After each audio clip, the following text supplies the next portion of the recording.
നമസ്കാരം.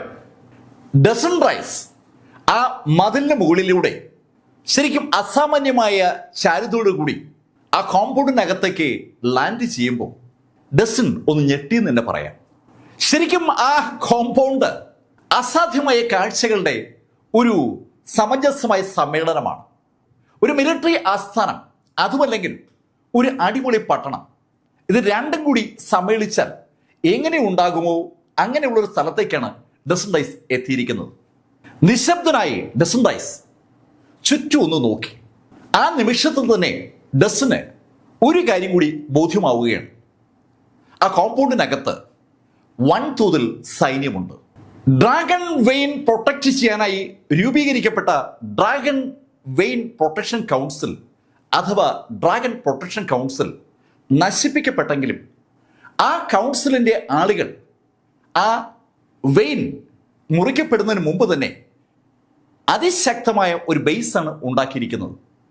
സങ്കല്പിക്കാനാവാത്ത വിധം ശക്തമായ ഒരു കോട്ട അവർ ഡ്രാഗൺ മാർഷിന്റെ അതിരിൽ നിർമ്മിച്ചിരിക്കുകയാണ്. ആ കോട്ടയ്ക്ക് ചുറ്റുമായി പീരങ്കികളും റോക്കറ്റ് ലോഞ്ചറുകളും ഇഷ്ടംപോലെ ഉറപ്പിച്ചിട്ടുണ്ട്. അകത്തും പുറത്തും കോട്ടയ്ക്ക് മുകളിലും സദാസമയവും നിരീക്ഷണവുമായി പട്ടാളക്കാർ നിലയുറപ്പിച്ചിരിക്കുകയാണ്. ഡസൺ അയാൾ നിൽക്കുന്ന സ്ഥലത്ത് നിന്ന് ചുറ്റുമൊന്ന് വീക്ഷിക്കുമ്പോൾ ആ കാഴ്ചകളിലേക്കാണ് ഡസന്റെ കണ്ണിലേക്ക് വന്നത്. ആ ഇരുട്ടത്ത് ഒരു തരത്തിലുള്ള അശ്രദ്ധയും കാണിക്കാതെ ഗാർഡുകൾ അവരുടെ ജോലി ഭംഗിയായി ചെയ്തുകൊണ്ടിരിക്കുകയാണ്. ഡസൺ റൈസ് സാവധാനം അയാൾ ചാടി നിന്ന സ്ഥലത്ത് നിന്ന് പതുക്കെ മൂവ് ചെയ്തു തുടങ്ങി. ഡസൺ അകത്തേക്ക് മൂവ് ചെയ്യുമ്പോൾ ഡസന്റെ മനസ്സിൽ കടന്നു വരുന്ന ചിന്തകൾ പലതാണ്. ആ ബേസ് ആക്രമിക്കാൻ പറ്റുമോ ഇല്ലയോ, ആ ചോദ്യമാണ് ഡസന്റെ മനസ്സിലേക്ക് വരുന്നത്. ആ ബേസ് വെറുതെ ആക്രമിക്കാൻ പറ്റില്ല. വൻ സൈന്യത്തിന്റെ സഹായത്തോടു കൂടി ആക്രമണം നടത്താൻ പറ്റും. വെസ്ലോക്കോസിന്റെ അതിർത്തികൾ കാക്കുന്ന ബ്ലാക്ക് ഡ്രാഗൺ ആർമിയെ ഈ ആവശ്യത്തിനു വേണ്ടി പിൻവലിക്കാൻ ശ്രമിച്ചാൽ ആ നിമിഷത്തിൽ വിറ്റേക്കർ കഥ അറിയും. വിറ്റേക്കറുടെ ശ്രദ്ധയപ്പെടാതെ വൻതോതിൽ സൈന്യത്തെ പിൻവലിക്കാനാവില്ല. 2 ലക്ഷം സൈനികരെങ്കിലും മിനിമം ആ കോട്ട ആക്രമിക്കാനായി വേണം. വൻ കാടിനകത്താണ് ആ കോട്ട കെട്ടപ്പെട്ടിരിക്കുന്നത്. അവിടേക്ക് കവചിത വാഹനങ്ങൾ പോലും എത്താൻ ബുദ്ധിമുട്ടാണ്. കുതിരകൾ തന്നെയാണ് ആശ്രയം. അതുമല്ലെങ്കിൽ വൻതോതിൽ ഹെലികോപ്റ്ററുകൾ ഉപയോഗിക്കേണ്ടി വരും. ഹെലികോപ്റ്ററുകളാണ് ഉപയോഗിക്കുന്നതെങ്കിൽ സ്വാഭാവികമായിട്ടും ആ നിമിഷം വിവരം ഡ്രാഗൺ പ്രൊട്ടക്ഷൻ കൗൺസിലിന്റെ ആ ബേസിൽ അറിയും. ഡസൺ ആ രാത്രിയിൽ ആ കോട്ടയ്ക്കകത്തുകൂടി വളരെ ശ്രദ്ധാപൂർവ്വം മുന്നോട്ട് നടക്കുമ്പോൾ ഡസന്റെ മനസ്സിലേക്ക് ആ ചിന്തകളൊക്കെയാണ് കടന്നു വരുന്നത്. ആ ചിന്തകൾ കടന്നു വരുമ്പോഴും ഡസൺ ശരിക്കും അതിശയപ്പെടുകയാണ്. ഡ്രാഗൺ മാർഷിനകത്ത് ആ വനത്തിനുള്ളിൽ ഈ ശൈലിയിൽ ഒരു കോട്ട കെട്ടി ഉണ്ടാക്കാൻ ഡ്രാഗൺ പ്രൊട്ടക്ഷൻ കൗൺസിൽ അല്ലാതെ ഈ ഭൂമിയിൽ ആർക്കും കഴിയത്തില്ല. ഡ്രാഗൺ പ്രൊട്ടക്ഷൻ കൗൺസിൽ രാജ്യത്തിന്റെ ഭരണത്തെ നിയന്ത്രിച്ചിരുന്നത് കൊണ്ടാണ് അവിടെ ഒരു കോട്ട നിർമ്മിക്കപ്പെടുന്ന വിവരം പൊതുജനങ്ങളിൽ നിന്ന് മറച്ചു പിടിക്കാൻ അവർക്ക് പറ്റിയത്. മറ്റാരെങ്കിലുമാണ് ഇത്തരം ഒരു ആക്ടിവിറ്റിയുമായി മുന്നോട്ട് പോയിരുന്നെങ്കിൽ ആ നിമിഷത്തിൽ ലോകത്തെ എല്ലാവരും കാര്യം അറിയുമായിരുന്നു. ഡ്രാഗൺ പ്രൊട്ടക്ഷൻ കൗൺസിലിന്റെ സ്വാധീനത്തെക്കുറിച്ച് ആലോചിച്ചുകൊണ്ട് ഡസൺ മുന്നോട്ട് അങ്ങനെ നീങ്ങുമ്പോൾ ഡസന്റെ പോക്കറ്റിനകത്ത് ഒരു ചലനം ഉണ്ടായി. ഡസൺ പെട്ടെന്ന് പോക്കറ്റിനകത്തുനിന്ന് ഒരു ചെറിയ ഡപ്പി പുറത്തെടുത്തു. ഒരു ചെറിയ ഡപ്പിയാണ്. ശരിക്കും അതിന്റെ കവറ് ഗ്ലാസ് കൊണ്ടാണ്. ആ ഗ്ലാസ്സിലൂടെ ആ ചെറിയ പെട്ടിക്കകത്തേക്ക് നോക്കി ഡസൺ ഒന്ന് പുഞ്ചിരിച്ചു. ആ ചെറിയ പെട്ടിക്കകത്തുള്ള ജീവികൾ പതുക്കെ ചലിക്കുകയാണ്. ശരിക്കും അത് വിറയ്ക്കുന്നുണ്ട്. ആ പെട്ടിക്കകത്തിരിക്കുന്ന ജീവികൾ വിറയ്ക്കുന്നത് കണ്ട ഡസൺ ആ പെട്ടി കയ്യിലെടുത്തിട്ട് എല്ലാ ഭാഗത്തേക്കും ഒന്ന് മൂവ് ചെയ്ത് നോക്കുകയാണ്. ഡസൺ ഏത് ഭാഗത്തേക്ക് നീങ്ങുമ്പോഴാണ് ആ പെട്ടിക്കകത്തുള്ള ആ ചെറിയ ജീവികൾ കൂടുതൽ വിറയ്ക്കുന്നതെന്നാണ് ഡസൺ യഥാർത്ഥത്തിൽ ശ്രദ്ധിക്കുന്നത്. ആ രാത്രിയിൽ വളരെ സൂക്ഷ്മമായി ഡസൺ അത് നോക്കി മനസ്സിലാക്കി. ഡസൺ നിൽക്കുന്ന സ്ഥലത്ത് നിന്ന് പടിഞ്ഞാറ് ഭാഗത്തേക്കാണ് കൂടുതൽ ശക്തമായ വിറയലുള്ളത്. ഡസൺ ആ പെട്ടിയും കയ്യിലെടുത്തുകൊണ്ട് പതുക്കെ മുന്നോട്ട് നടന്നു തുടങ്ങി. ഡസൺ മുന്നോട്ട് നടക്കുമ്പോഴൊക്കെയും ആരെങ്കിലുമൊക്കെ ഡസന് സമീപത്തേക്ക് എത്തുന്നുണ്ട്. അവർ ഡസനെ കാണുന്നതിന് മുമ്പേ ഡസൺ അവരെ കാണുന്നു എന്നത് മാത്രമാണ് അവരും ഡസനും തമ്മിലുള്ള വ്യത്യാസം. ഒരു അൾട്ടിമേറ്റ് ഗ്രാൻഡ് മാസ്റ്റർ ആയ ഡസ്റ്റിന് തന്റെ സമീപത്തേക്ക് ആര് കടന്നു വന്നാലും കുറച്ച് ദൂരത്ത് നിന്നേ ആ സാന്നിധ്യം അറിയാൻ പറ്റും.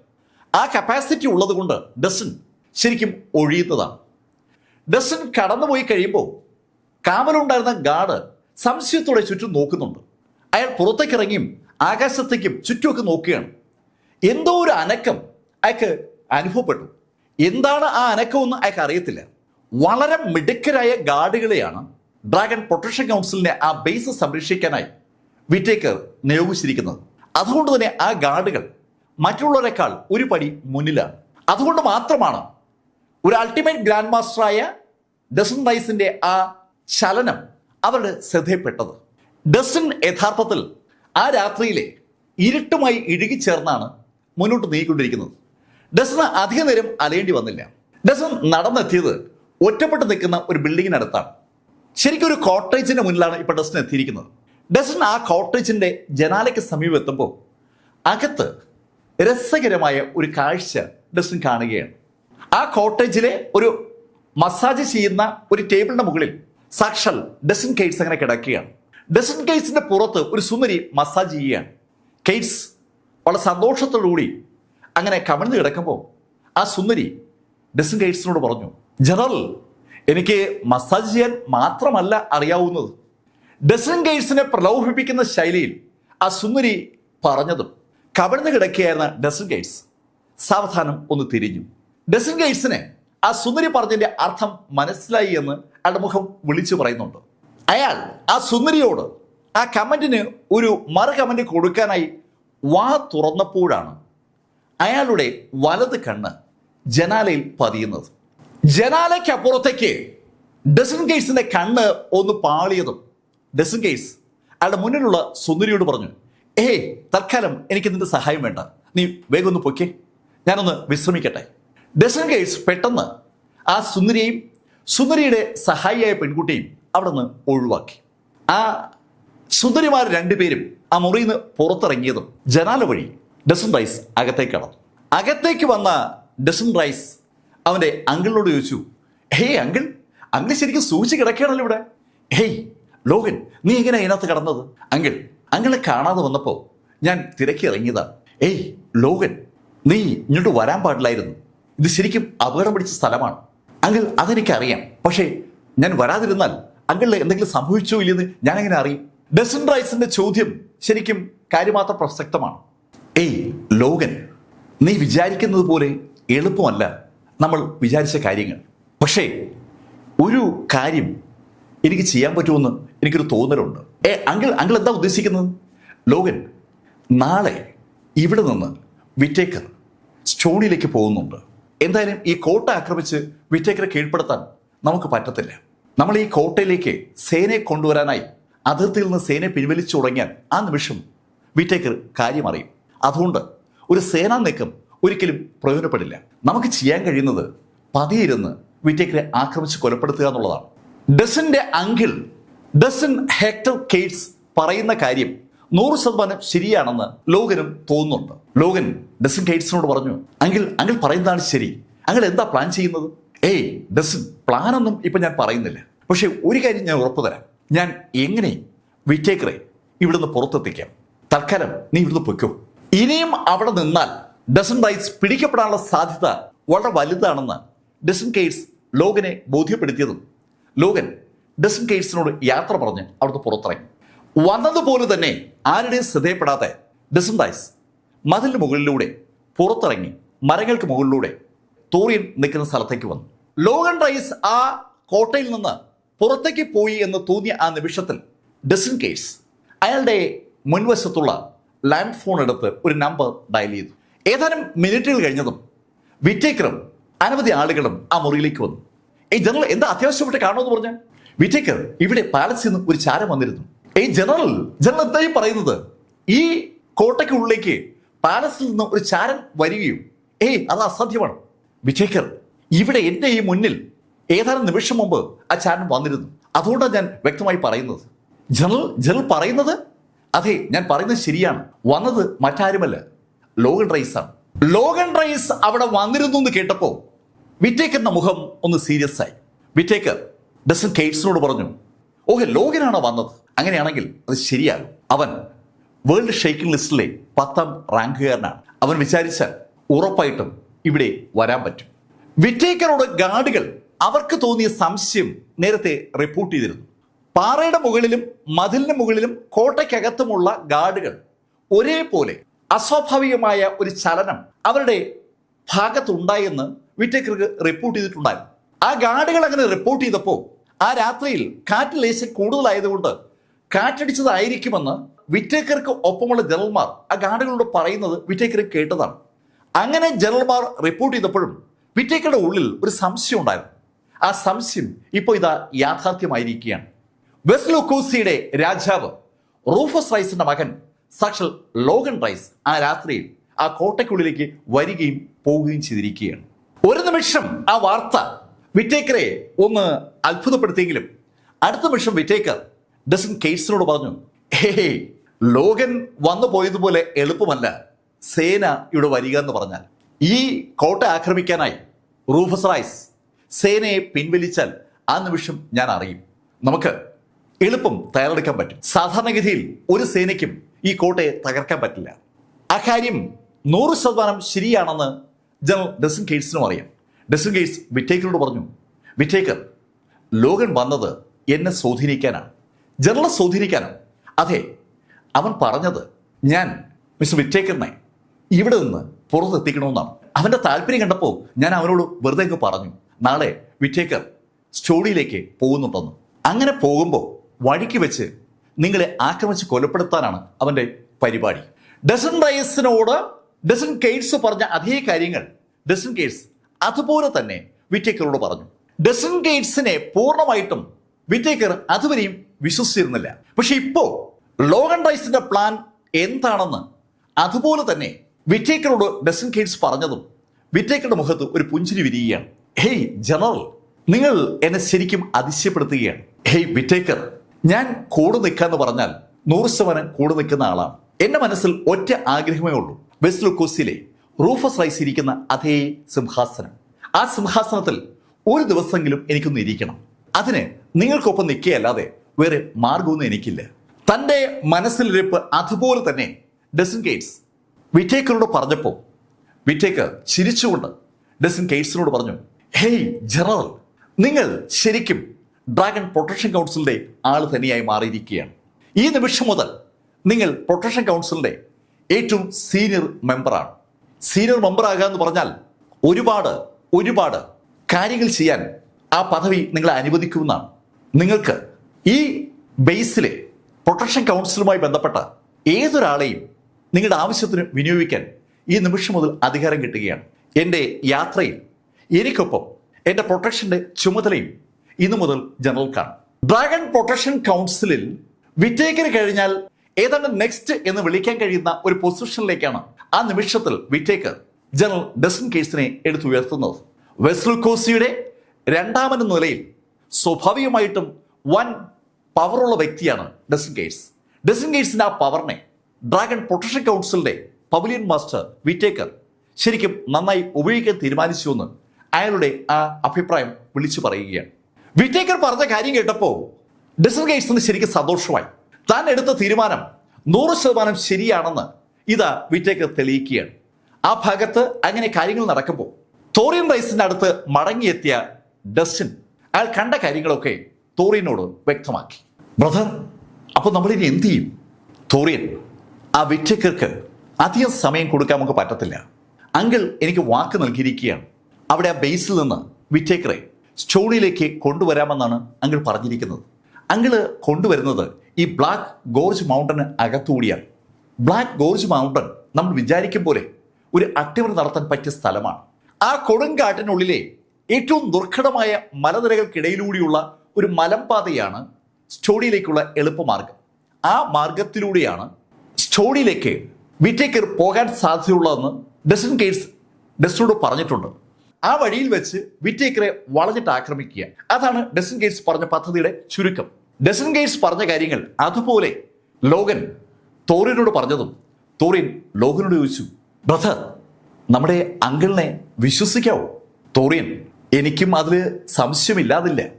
പക്ഷേ അങ്കിൾ എന്തെങ്കിലും ചെയ്താൽ അങ്കിളുടെ ശരീരത്തിനകത്ത് ഞാൻ കടത്തിവിട്ടിരിക്കുന്ന ആ ചെറിയ ജീവികൾ ആ നിമിഷത്തിൽ അങ്കിളിനെ ആക്രമിച്ചു തുടങ്ങും.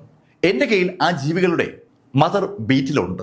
ശരിക്കും വിച്ച് ക്രാഫ്റ്റുകാർ ഉപയോഗിക്കുന്ന ഒരു ടെക്നിക്കാണ് ആ നാർക്കോ പിൽസിനകത്തുകൂടി ഡസൻ റൈസ് ഉപയോഗിച്ചിരിക്കുന്നത്. നാർക്കോ പിൽസിനകത്ത് വളരെ ചെറിയ മുട്ട ഡസൻ കയറ്റിയിട്ടുണ്ടായിരുന്നു. ആ മുട്ടകൾ വിരിഞ്ഞ് ഇഷ്ടംപോലെ കുഞ്ഞുങ്ങൾ ഇപ്പോൾ ഡസൻ കേറ്റ്സിന്റെ ശരീരത്തിനകത്ത് ഉണ്ടായിട്ടുണ്ട്. ആ കുഞ്ഞുങ്ങളുമായി ഒരു ബന്ധമുണ്ടാക്കാൻ ഡസന്റെ കയ്യിലിരിക്കുന്ന ആ ചെറിയ പെട്ടിയിലെ ആ ബീറ്റിലുകൾക്ക് പറ്റും. ആ ചെറിയ വണ്ടികൾ പോലുള്ള ജീവികൾ അസാധ്യമായ ശേഷിയുള്ള അമാനുഷിക ജീവികളാണ്. ആ ജീവികൾ ഡസന്റെ കയ്യിൽ ഇരിക്കുന്നിടത്തോളം കാലം ഡസൻ കേറ്റ്സിന് ഒന്നും പറ്റത്തില്ല. ആ ജീവികളെ ഡസൻ റൈസ് കൊന്നാൽ ആ നിമിഷം ഡസൻ കേറ്റ്സും കൊല്ലപ്പെടും.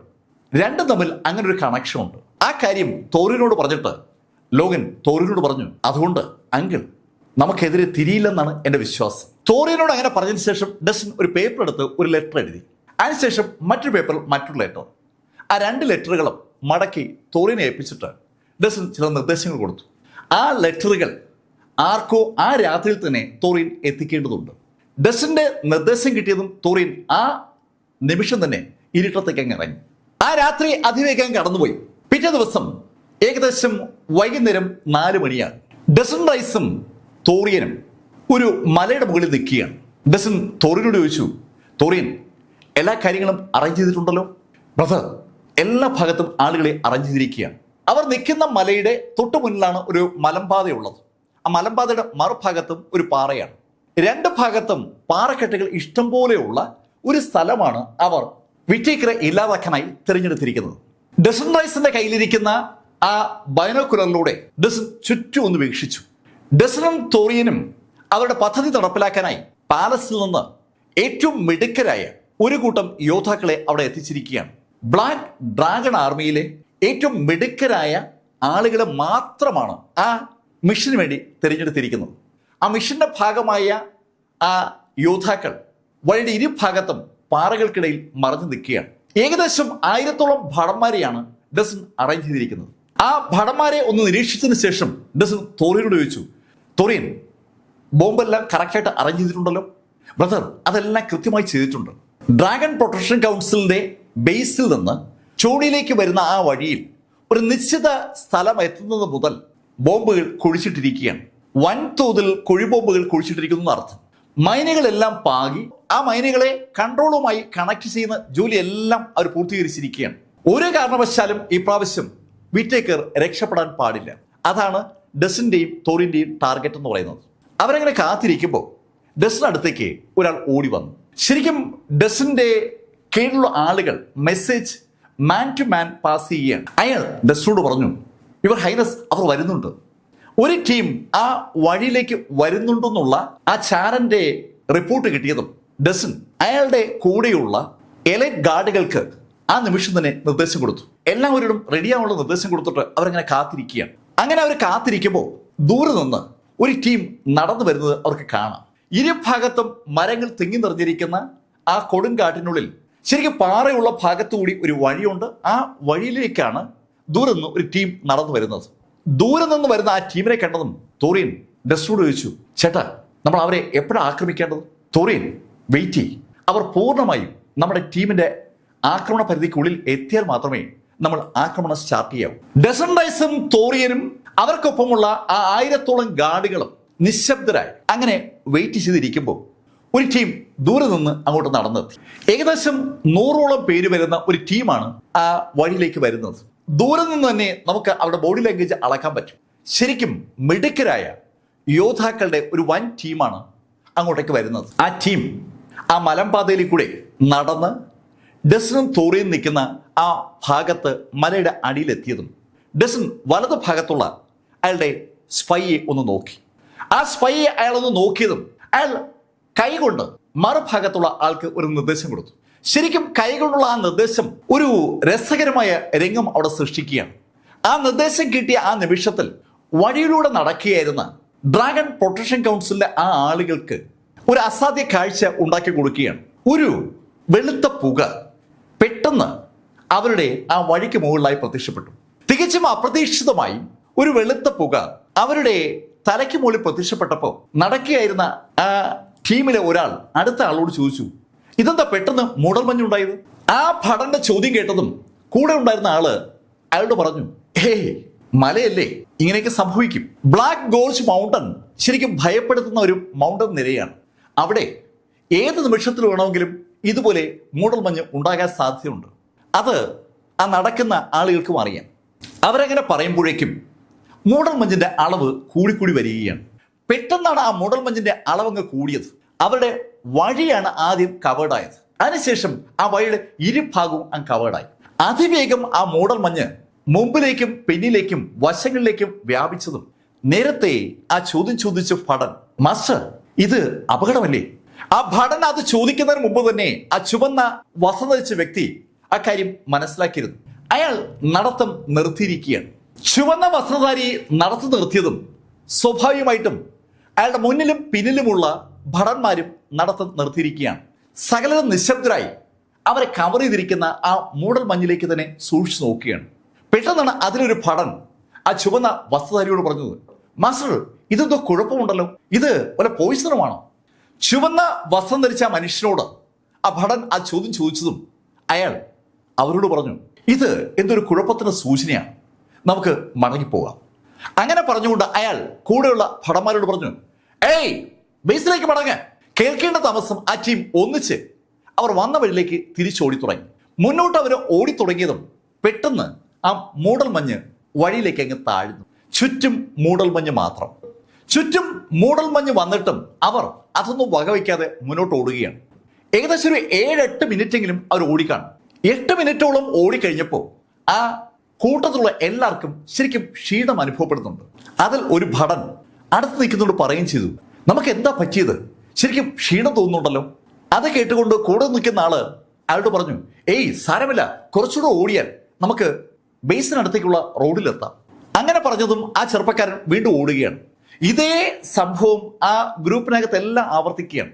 ആ ഓട്ടം അങ്ങനെ തുടർന്നുകൊണ്ടേയിരിക്കുകയാണ്. അവർ വീണ്ടും ഓടി തുടങ്ങിയിട്ട് പിന്നെയും ഒരു 10 മിനിറ്റ് കഴിഞ്ഞു. അപ്പോ ആ ചുവന്ന വസ്ത്രധാരിക്ക് ഒരു സംശയം, അല്ല നമ്മൾ ഓടുന്നത് ശരിയായ ദിശയിലാണോ? അങ്ങനെ അയാൾ ചോദ്യം ചോദിക്കാനുള്ള കാരണം അയാളുടെ ആ പ്രത്യേക കണ്ണുകളാണ്. അയാൾക്കൊരു പ്രത്യേകതയുണ്ട്. അയാൾ ശരിക്കും അയാളുടെ കണ്ണുകൾ നന്നായി ഡെവലപ്പ് ചെയ്തിട്ടുണ്ട്. ആ കണ്ണുകളുടെ പ്രത്യേകത ഉപയോഗിച്ചുകൊണ്ട് അയാൾ ആ മഞ്ഞിനിടയിലൂടെ ഒരു മരം ഐഡന്റിഫൈ ചെയ്തിരുന്നു. അയാൾ ഓടിക്കൊണ്ടേയിരിക്കുകയായിരുന്നു. കുറെ നേരം കഴിഞ്ഞപ്പോൾ അയാൾ ഐഡന്റിഫൈ ചെയ്ത ആ മരം വീണ്ടും അയാൾ കണ്ടു. സംശയം തോന്നി അയാൾ വീണ്ടും 2-3 മിനിറ്റ് ഓടിയപ്പോൾ വീണ്ടും ആ മരം അയാളെ കണ്ണിൽപ്പെടുകയാണ്. അപ്പോഴാണ് അയാൾക്ക് ആ യാഥാർത്ഥ്യം മനസ്സിലായത്. അയാളും അയാളുടെ കൂടെയുള്ള ആളുകളും ഒരു വൃത്തത്തിൽ അവിടെ കിടന്ന് ഓടുകയാണ്. അവർ യഥാർത്ഥത്തിൽ ആ മഞ്ഞ് വന്നപ്പോൾ എവിടെയായിരുന്നു അവിടെ തന്നെയാണ് ഇപ്പോഴും ഉള്ളത്. കഴിഞ്ഞ 20 മിനിറ്റും അവരെ ഒരു മായിക പ്രപഞ്ചത്തിൽ ആരോ ഇട്ട് കറക്കുകയാണ്. ആ ധാരണ അയാളുടെ മനസ്സിലേക്ക് വന്നതും പെട്ടെന്ന് അയാൾ അറിയാതെ പറഞ്ഞു പോവുകയാണ്, ഇത് മിസ്റ്റ് ഫോർമേഷനാണ്. ഒരു ടെക്നിക്കാണ് മിസ്റ്റ് ഫോർമേഷൻ. ചുറ്റും മൂടൽ മഞ്ഞ് സൃഷ്ടിച്ചതിന് ശേഷം ആ മൂടൽ മഞ്ഞിനെ ഒന്ന് കറക്കും.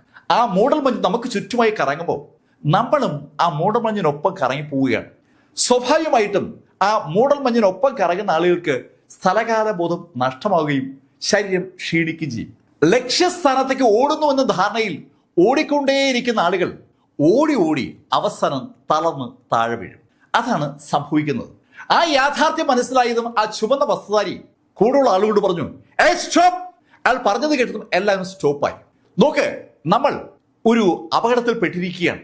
നമ്മൾ ഓടിത്തുടങ്ങിയ സ്ഥലത്ത് തന്നെ നിൽക്കുകയാണ്. ഞാൻ ഒരു വഴി കണ്ടുപിടിക്കാം. ഞാൻ കണ്ടുപിടിക്കുന്ന വഴിയിലൂടെ നിങ്ങൾ എന്നെ ഫോളോ ചെയ്യണം. കഴിഞ്ഞ 20 മിനിറ്റായി നിരന്തരം ഓടിക്കൊണ്ടിരിക്കുന്നത് കൊണ്ട് ആ ഭടന്മാരെല്ലാം ശരിക്കും ക്ഷീണിതരായിരിക്കുമ്പോഴാണ് ആ ചുവന്ന വസ്ത്രധാരി ആ വാചകം പറഞ്ഞത്. അയാൾ അങ്ങനെ പറഞ്ഞതിന് ശേഷം അയാളുടെ ആ പ്രത്യേക കണ്ണുകൾ സൂക്ഷ്മമായി ആ മിസ്റ്റിലേക്ക് തന്നെ കേന്ദ്രീകരിച്ചപ്പോൾ അയാൾക്ക് തൊട്ടു മുന്നിൽ വഴി ഇങ്ങനെ തുറന്നു കിട്ടി. അയാളുടെ ബേസിലേക്കുള്ള വഴി അയാൾക്കിപ്പോൾ നേർത്ത് കാണാൻ കഴിയും. ആ ഭാഗം അയാൾ കണ്ണുകൊണ്ട് കൃത്യമായി ഐഡന്റിഫൈ ചെയ്തതിനു ശേഷം അയാളുടെ കൂടെയുള്ള ആളുകളോട് പറഞ്ഞു, നിങ്ങൾ എന്നെ ഫോളോ ചെയ്യണം. ശരിക്കും ഒരു അമ്പിന്റെ ശൈലിയിൽ അയാളെ ഫോളോ ചെയ്യാനാണ് അയാളുടെ അനുയായികളോട് പറഞ്ഞത്. ആ ടീം ആ ചുവന്ന വസ്ത്രധാരിയുടെ പിന്നിലേക്ക് പെട്ടെന്ന് ദേഹത്ത് പിടിച്ചൊക്കെ അണിനിരക്കുകയാണ്. ഇല്ലെങ്കിൽ അവർക്ക് പരസ്പരം കാണാൻ പറ്റാത്ത സാഹചര്യമാണ്. ആ ടീം ഒരു അമ്പിന്റെ രീതിയിലേക്ക് അണിനിരന്ന് കഴിഞ്ഞതും ആ ചുവന്ന വസ്ത്രധാരി അതിവേഗം മുന്നോട്ട് കുതിച്ചു. അയാൾക്ക് മാത്രമാണ് ആ മിസ്റ്റിനിടയിലൂടെ മുന്നിലേക്കുള്ള വഴി കാണാൻ പറ്റുന്നത്. അതുകൊണ്ടാണ് അയാളുടെ പുറത്ത് ബാക്കിയുള്ളവർ പിടിച്ചിരിക്കുന്നത്. അയാളെ പിടിച്ചിരിക്കുന്ന ആളുകളെയാണ് അതിന്റെ പുറകിലുള്ള ആളുകൾ പിടിക്കുന്നത്. പരസ്പരം തൊട്ടാണ് പുറകിലോട്ടുള്ള ആളുകൾ നീങ്ങുന്നതെന്ന് അർത്ഥം. ഡസ്റ്റിനും തോറിയനും അയാൾക്കൊപ്പമുള്ള ടീമും ഈ കാഴ്ച മുകളിലിരുന്ന് കാണുന്നുണ്ട്. അത് കണ്ടതും തോറിയൻ ഡസ്റ്റിനോട് പറഞ്ഞു, ബ്രദർ, അവര് നമ്മുടെ മിസ് ഫോർമേഷൻ ബ്രേക്ക് ചെയ്തെന്നാണ് തോന്നുന്നത്. ഹേയ് തോറിയൻ, അതുകൊണ്ടൊന്നും കാര്യമില്ല. അങ്ങനെ പറഞ്ഞിട്ട് ഡസ്റ്റിൻ അയാളുടെ വലതു ഭാഗത്തുള്ള സ്പൈക്ക് 2 ആക്ഷൻ കാണിച്ചു. ആ നിമിഷത്തിന് ആ സ്പൈ മലയുടെ മറുഭാഗത്തുള്ള വ്യക്തിക്കും അതേ ആക്ഷൻ കാണിക്കുകയാണ്. അവരുടെ രണ്ടാമത്തെ ഫോർമേഷൻ ആക്ടിവേറ്റ് ചെയ്യാനുള്ള സമയമായെന്നാണ് ആ സൂചന. പെട്ടെന്നാണ് ആ മഞ്ഞിനിടയിൽ കൂടി ഒരു മുഴക്കം ഉണ്ടായത്. ശരിക്കും ആ മൂടൽ മഞ്ഞ് തുളച്ച് മുന്നോട്ട് പോവുകയായിരുന്ന ചുവന്ന വസ്ത്രധാരിയുടെ പുറകെ നിൽക്കുന്ന ആളുകൾ ഒരു വല്ലാത്ത മുഴക്കം കേട്ട് തിരിഞ്ഞു നോക്കുമ്പോൾ അവിടെ പുറകെ ഉണ്ടായിരുന്ന ആളുകൾ ഒരു വലിയ കുഴിയിലേക്ക് വലിച്ചെടുക്കപ്പെടുന്നതാണ് കാണുന്നത്. ശരിക്കും താഴെ മണ്ണിൽ ചുഴികൾ ഉണ്ടാവുകയാണ്. അവർ കടന്നു വന്ന മലഞ്ചെരുവിലെ മണ്ണ് ശരിക്കും ഒരു ചുഴി പോലെ കറയി തുടങ്ങി. ആ ചുഴിയിലേക്ക് മുന്നേ പോകുന്ന ആളുകൾ വലിച്ചെടുക്കപ്പെടുകയാണ്. അതിശക്തമായ ആ ചുഴിയിലേക്ക് ആളുകൾ വലിച്ചെടുക്കപ്പെടുന്ന കണ്ടതും മുന്നേ പോകുന്ന ആ ചുവന്ന വസ്ത്രധാരിയോട് പുറകിലുള്ള ആൾ പറഞ്ഞു, മാസ്റ്റർ, അപകടം, അപകടം. ശബ്ദം കേട്ട് അയാൾ തിരിയുമ്പോൾ അയാളും ആ കാഴ്ച കണ്ടു. താഴെ ഒരു മൺ ചുഴി ഉണ്ടായിരിക്കുകയാണ്. ആ ചുഴി അയാളുടെ കൂടെയുള്ള ഒരാളെ വലിച്ചെടുത്തിരിക്കുകയാണ്. അത് കണ്ടതും ആ ചുവന്ന വസ്ത്രധാരിയായ മാസ്റ്റർ ആ ചുഴിക്ക് നേരെ അതിവേഗം ഓടി അയാളുടെ സർവ്വശക്തിയുമെടുത്ത് ആ ചുഴിയിലേക്ക് വിടുകയായിരുന്ന ആ ഭടനെ വലിച്ച് മുകളിലേക്ക് കയറ്റി. ശരിക്കും ആ ഭടൻ നിന്ന് വിറയ്ക്കുകയാണ്. തികച്ചും അപ്രതീക്ഷിതമായിട്ട് അയാൾ വന്ന വഴിയിൽ ഒരു ചുഴി ഉണ്ടായതാണ്. ഏതാനും നിമിഷങ്ങളോട് കഴിഞ്ഞിരുന്നെങ്കിൽ ആ മൺചുഴിയിൽ അയാൾ പെട്ടുപോയി. ആ ഭടൻ നിന്ന് വിറയ്ക്കുന്ന കണ്ടപ്പോൾ ആ ചുവന്ന വസ്ത്രധാരി ഒരു കാഴ്ച കൂടി കണ്ടു. അയാളുടെ കണ്ണെത്തുന്ന ദൂരത്തൊക്കെ തറയിൽ മൺചുഴികൾ ഉണ്ടായിക്കൊണ്ടിരിക്കുകയാണ്. ശരിക്കും കണ്ണഞ്ചിക്കുന്ന വേഗതയിൽ പല ഭാഗത്തും തറയിൽ ചുഴികൾ ഉണ്ടായി തുടങ്ങി. ചെറിയ ചുഴികളാണ്, പക്ഷെ ആ ചുഴിയുടെ അടുത്ത് ആരെങ്കിലും പെട്ടുപോയാൽ ആ ചുഴിയിലേക്ക് ആള് മുങ്ങാനുള്ള സാധ്യതയുണ്ട്. പെട്ടെന്ന് ആ തറയിൽ ഒരു ചുഴി ഉണ്ടാകുന്നത്, ആ ചുഴി ഇങ്ങനെ അതിവേഗം ഇറങ്ങുന്നതും അടുത്ത് വേറൊരു ചുഴി ഉണ്ടാവുകയാണ്. ശരിക്കും അമ്പരപ്പിക്കുന്ന ശൈലിയിൽ ആ ചുഴികൾ ഉണ്ടാകുന്ന കണ്ടതും ആ ചുവന്ന വസ്ത്രധാരി അറിയാതെ പറഞ്ഞു പോവുകയാണ്, ഈഗിൾ ഫോർമേഷൻ. ഈഗിൾ ഫോർമേഷൻ എന്ന് വിളിക്കപ്പെടുന്ന ഒരു ഫോർമേഷന്റെ ഭാഗമാണ് ആ ചുഴികൾ. ഈഗിൾ ഫോർമേഷൻ ശരിക്കും അന്യം നിന്ന് പോയ ഒരു ഫോർമേഷൻ ടെക്നിക്കാണ്. ഈഗിൾ ഫോർമേഷനും മിസ്റ്റ് ടെക്നിക്കും ഒരുമിച്ച് ഇതാ ആരോ ഉപയോഗിക്കുകയാണ്. ആരാണ് ഉപയോഗിക്കുന്നതെന്ന് അവർക്ക് നന്നായിട്ട് അറിയാം. ലോഗൻ റൈസിൻ ടീമുമാണ് അവരെ കാത്തിരിക്കുന്നതെന്ന് അവർക്ക് നന്നായിട്ട് അറിയാം. ലോഗന്റെ കപ്പാസിറ്റി ശരിക്കും ആ ടീമിനെ അമ്പരപ്പിച്ചിരിക്കുകയാണ്. ആ അമ്പരപ്പ് ആ ചുവന്ന വസ്ത്രധാരിയുടെ മുഖത്തുണ്ടാകുന്ന ആ നിമിഷത്തിൽ മറ്റൊരു സംഭവം കൂടി ഉണ്ടായി. ശരിക്കും ആ മിസ്റ്റിനകത്തുകൂടി ചില കറുത്ത നിഴലുകൾ അവർക്ക് അടുത്തേക്ക് വരുന്നത് ആ ചുവന്ന വസ്ത്രധാരി അപ്പോഴാണ് കാണുന്നത്. എന്താണ് സംഭവിക്കുന്നതെന്ന് ആ ചുവന്ന വസ്ത്രധാരിക്കും ഡ്രാഗൺ പ്രൊട്ടക്ഷൻ കൗൺസിലിലെ ആളുകൾക്ക് മനസ്സിലാക്കും മുമ്പ് ആ കറുത്ത നിഴലുകൾ അവരുടെ കൂട്ടത്തിലുള്ള ആളുകളെ ആക്രമിച്ചു തുടങ്ങി. കറുത്ത വസ്ത്രധാരികൾ അവരുടെ കൈ ഉപയോഗിച്ച് ആക്രമിക്കുന്നത്, ശരിക്കും നിഴലുകൾ ആളുകളെ ആക്രമിക്കുന്നത് പോലെയാണ് തോന്നുന്നത്. അത് കണ്ടതും ആ ചുവപ്പ് വസ്ത്രധാരി അയാളുടെ കൂടെയുള്ള ആളുകളോട് പറഞ്ഞു, ഫൈറ്റ്. കേൾക്കേണ്ട താമസം ആ മൂടൽ മഞ്ഞിന് അകത്ത് പെട്ടുപോയ ഡ്രാഗൺ പ്രൊട്ടക്ഷൻ കൗൺസിലിലെ ആ ഭടന്മാർ ആ നിഴലുകൾക്ക് നേരെ അതിവേഗം കുതിക്കുകയാണ്. ശരിക്കും ഒരു യുദ്ധം ആ മൂടൽ മഞ്ഞിനകത്ത് തുടങ്ങി. ആ നിഴലുകളെ നിമിഷ നേരം കൊണ്ടാണ് ഡ്രാഗൺ പ്രൊട്ടക്ഷൻ കൗൺസിലെ ആളുകൾ അരിഞ്ഞു തള്ളിയത്. മുഴുവൻ നിഴലുകളെയും അരിഞ്ഞു തള്ളുന്നതിനിടയിൽ അവർക്ക് 1-2 ആളുകളെ നഷ്ടപ്പെട്ടു. അവരൊക്കെ തീർന്നു. അങ്ങനെ ആ ഡ്രാഗൺ പ്രൊട്ടക്ഷൻ കൗൺസിലെ ആളുകൾ ഒന്ന് ആശ്വസിക്കുമ്പോഴേക്കും അനവധി നിഴലുകൾ പിന്നെയും ആ മഞ്ഞിനകത്തൂടി അവർ ആക്രമിച്ചു. അവരെയും ഡ്രാഗൺ പ്രൊട്ടക്ഷൻ കൗൺസിൽ നേരിട്ടു. വീണ്ടും അവർക്ക് ആൾനാശം ഉണ്ടാവുകയാണ്. 2-3 ആളുകൾ ഡ്രാഗൺ പ്രൊട്ടക്ഷൻ കൗൺസിലിന് നഷ്ടമാവുകയാണ്. എന്നാലും മുഴുവൻ ആ നിഴലുകളെയും അവസാനിപ്പിക്കാൻ പറ്റിയല്ലോ എന്ന് അവർക്ക് തോന്നിയപ്പോഴേക്കും വീണ്ടും നിഴലുകൾ അകത്തേക്ക് വന്നു. ആ നിഴലുകളെയും ഡ്രാഗൺ പ്രൊട്ടക്ഷൻ കൗൺസിൽ ആളുകൾ നിഷ്പ്രയാസം തോൽപ്പിച്ചെങ്കിലും അവർക്ക് പിന്നെയും ആളുകൾ നഷ്ടമാവുകയാണ്. ഈ പ്രക്രിയ ഇങ്ങനെ തുടർന്നുകൊണ്ടേയിരുന്നു. ഏകദേശം ഒരു 30 മിനിറ്റ് കഴിഞ്ഞപ്പോൾ ആ ഡ്രാഗൺ പ്രൊട്ടക്ഷൻ കൗൺസിലിലെ ചുവന്ന വസ്ത്രധാരി മാത്രമാണ് അവിടെ അവശേഷിക്കുന്നത്. ആ ചുവന്ന വസ്ത്രധാരി ചുറ്റും ഒന്ന് നോക്കി. ശരിക്കും അയാൾ ഭയന്നു പോയി എന്ന് തന്നെ പറയാം. ചുറ്റും അയാൾ നോക്കിയത് അയാളുടെ കൂടെ ഉണ്ടായിരുന്ന ആളുകളുടെ അവശിഷ്ടമാണ്. പക്ഷെ അയാൾ അമ്പരപ്പിച്ചുകൊണ്ട് ആ അവശിഷ്ടങ്ങൾ തറയിലുള്ള ആ ചുഴികൾ വലിച്ചെടുത്തിരിക്കുകയാണ്. എന്താണ് സംഭവിക്കുന്നതെന്ന് അയാൾക്കൊരു പിടിയില്ല. ആ ചുവന്ന വസ്ത്രധാരി ഭയത്തോടെ ചുറ്റും നോക്കുമ്പോഴേക്കും 100 കണക്കിന് നിഴലുകൾ അയാൾ ആക്രമിച്ചു. അയാൾ അയാളുടെ കഴിവിന്റെ പരമാവധി ഒരു ശ്രമം നടത്തി നോക്കിയെങ്കിലും ഏതാനും സെക്കൻഡുകൾ കഴിഞ്ഞപ്പോൾ അയാളും അവസാനിച്ചു. മഞ്ഞിന്റെ മുകളിലൂടെ താഴെ ആ മലമ്പാതയിലേക്ക് നോക്കി നിൽക്കുകയെന്ന് ഡസന്റ് റൈസ്. അല്പനേരത്തെ നിശബ്ദതയ്ക്ക് ശേഷം അയാളുടെ വലതു ഭാഗത്തുള്ള ആളിന് നിർദ്ദേശം കൊടുത്തു, ഫോർമേഷൻ പിൻവലിക്ക്. കേൾക്കേണ്ട താമസം ആ വാക്കുകൾ ആവർത്തിക്കപ്പെട്ടു. ഏതാനും നിമിഷങ്ങൾ കഴിഞ്ഞതും അവിടെ ഉണ്ടായിരുന്ന ആ ഫോർമേഷൻസ് ഒക്കെ പിൻവലിക്കപ്പെടുകയാണ്. ആ ഫോർമേഷൻസ് പിൻവലിക്കപ്പെട്ടതും ശരിക്കും രസകരമായ ഒരു കാഴ്ചയാണ് നമ്മളവിടെ കാണുന്നത്. നേരത്തെ ആ മലമ്പാതയിലേക്ക് വന്ന 100ഓളം ഭടന്മാർ കൊല്ലപ്പെട്ട രീതിയിൽ അവിടെ ആ വഴി കിടപ്പുണ്ട്. അവർ കണ്ട കാഴ്ച, നിഴലുകൾ, അവർ കണ്ട ആ ചുഴികൾ, അതൊന്നും അവിടെയില്ല. അവരൊക്കെ കൊല്ലപ്പെട്ടിരിക്കുകയാണ്. അവർ കൊല്ലപ്പെട്ടത് ആരുടെ വാളുകൊണ്ടാണ് എന്നാണ് കാതലായ ചോദ്യം. ശരിക്കും ഒരു മായിക പ്രപഞ്ചം ഡസന്റ് റൈസ് അവിടെ സൃഷ്ടിച്ചതാണ്. മിസ്റ്റ് ഫോർമേഷനും അതുപോലെ ഈഗിൾ ഫോർമേഷനും കമ്പൈൻ ചെയ്തപ്പോൾ ആ ഡ്രാഗൺ പ്രൊട്ടക്ഷൻ കൗൺസിലെ ഭടന്മാർ യഥാർത്ഥത്തിൽ പരസ്പരം കൊല്ലുകയായിരുന്നു എന്നതാണ് സത്യസന്ധമായ വസ്തുത. അവസാനത്തെ വ്യക്തിയെ മാത്രമാണ് ഡസന്റ് റൈസിന്റെ ആളുകൾ കൊന്നത്. ബാക്കി മുഴുവൻ ആളുകളും പരസ്പരം പോരടിച്ച് കൊല്ലപ്പെടുകയായിരുന്നു. അവർക്ക് മനസ്സിൽ തോന്നിയ ഒരു വിഭ്രാന്തിയാണ് ആ കറുത്ത നിഴലുകൾ എന്ന് പറയുന്നത്. ഡസന്റ് റൈസ് ആ കൊല്ലപ്പെട്ട് കിടക്കുന്ന മുഴുവൻ ആളുകളെയും സൂക്ഷ്മമായി നിരീക്ഷിക്കുകയാണ്.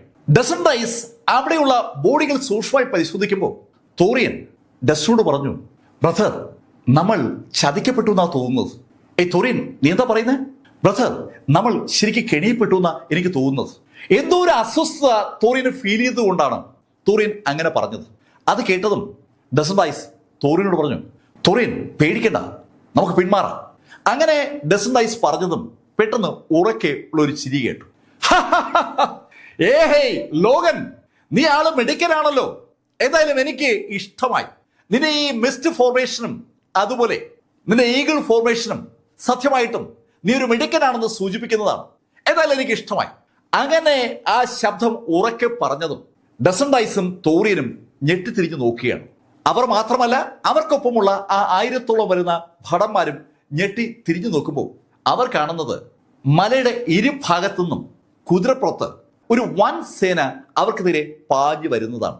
ശരിക്കും 5000-നും 10,000-നും ഇടയിൽ സൈനികർ കുതിരപ്പുറത്ത് അങ്ങോട്ട് പാഞ്ഞു വരികയാണ്. അമ്പരപ്പിക്കുന്ന ആ രംഗം കണ്ട തോറിയൻ ഡസ്റ്റോട് പറഞ്ഞു, ബ്രദർ, നമ്മൾ ശരിക്കും വളയപ്പെട്ടിരിക്കുകയാണ്. തോറിയൻ, നീ ഭയപ്പെടണ്ട.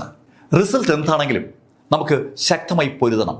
അങ്ങനെ ഡസ്റ്റൻ തോറിയനോട് പറയുമ്പോഴേക്കും ആ തുറസായ പാതയിലേക്ക് സാക്ഷാൽ വിറ്റേക്കറും ലോറൻസിയും കൂടെ ഡസൻ ഗേറ്റും എത്തി. ഡസൻ ഗേറ്റിനെ കണ്ട തോറിയൻ ഡസൻ ഗേറ്റിനോട് പറഞ്ഞു, അങ്കിൾ, ഞങ്ങളെ ചതിച്ചു അല്ലേ?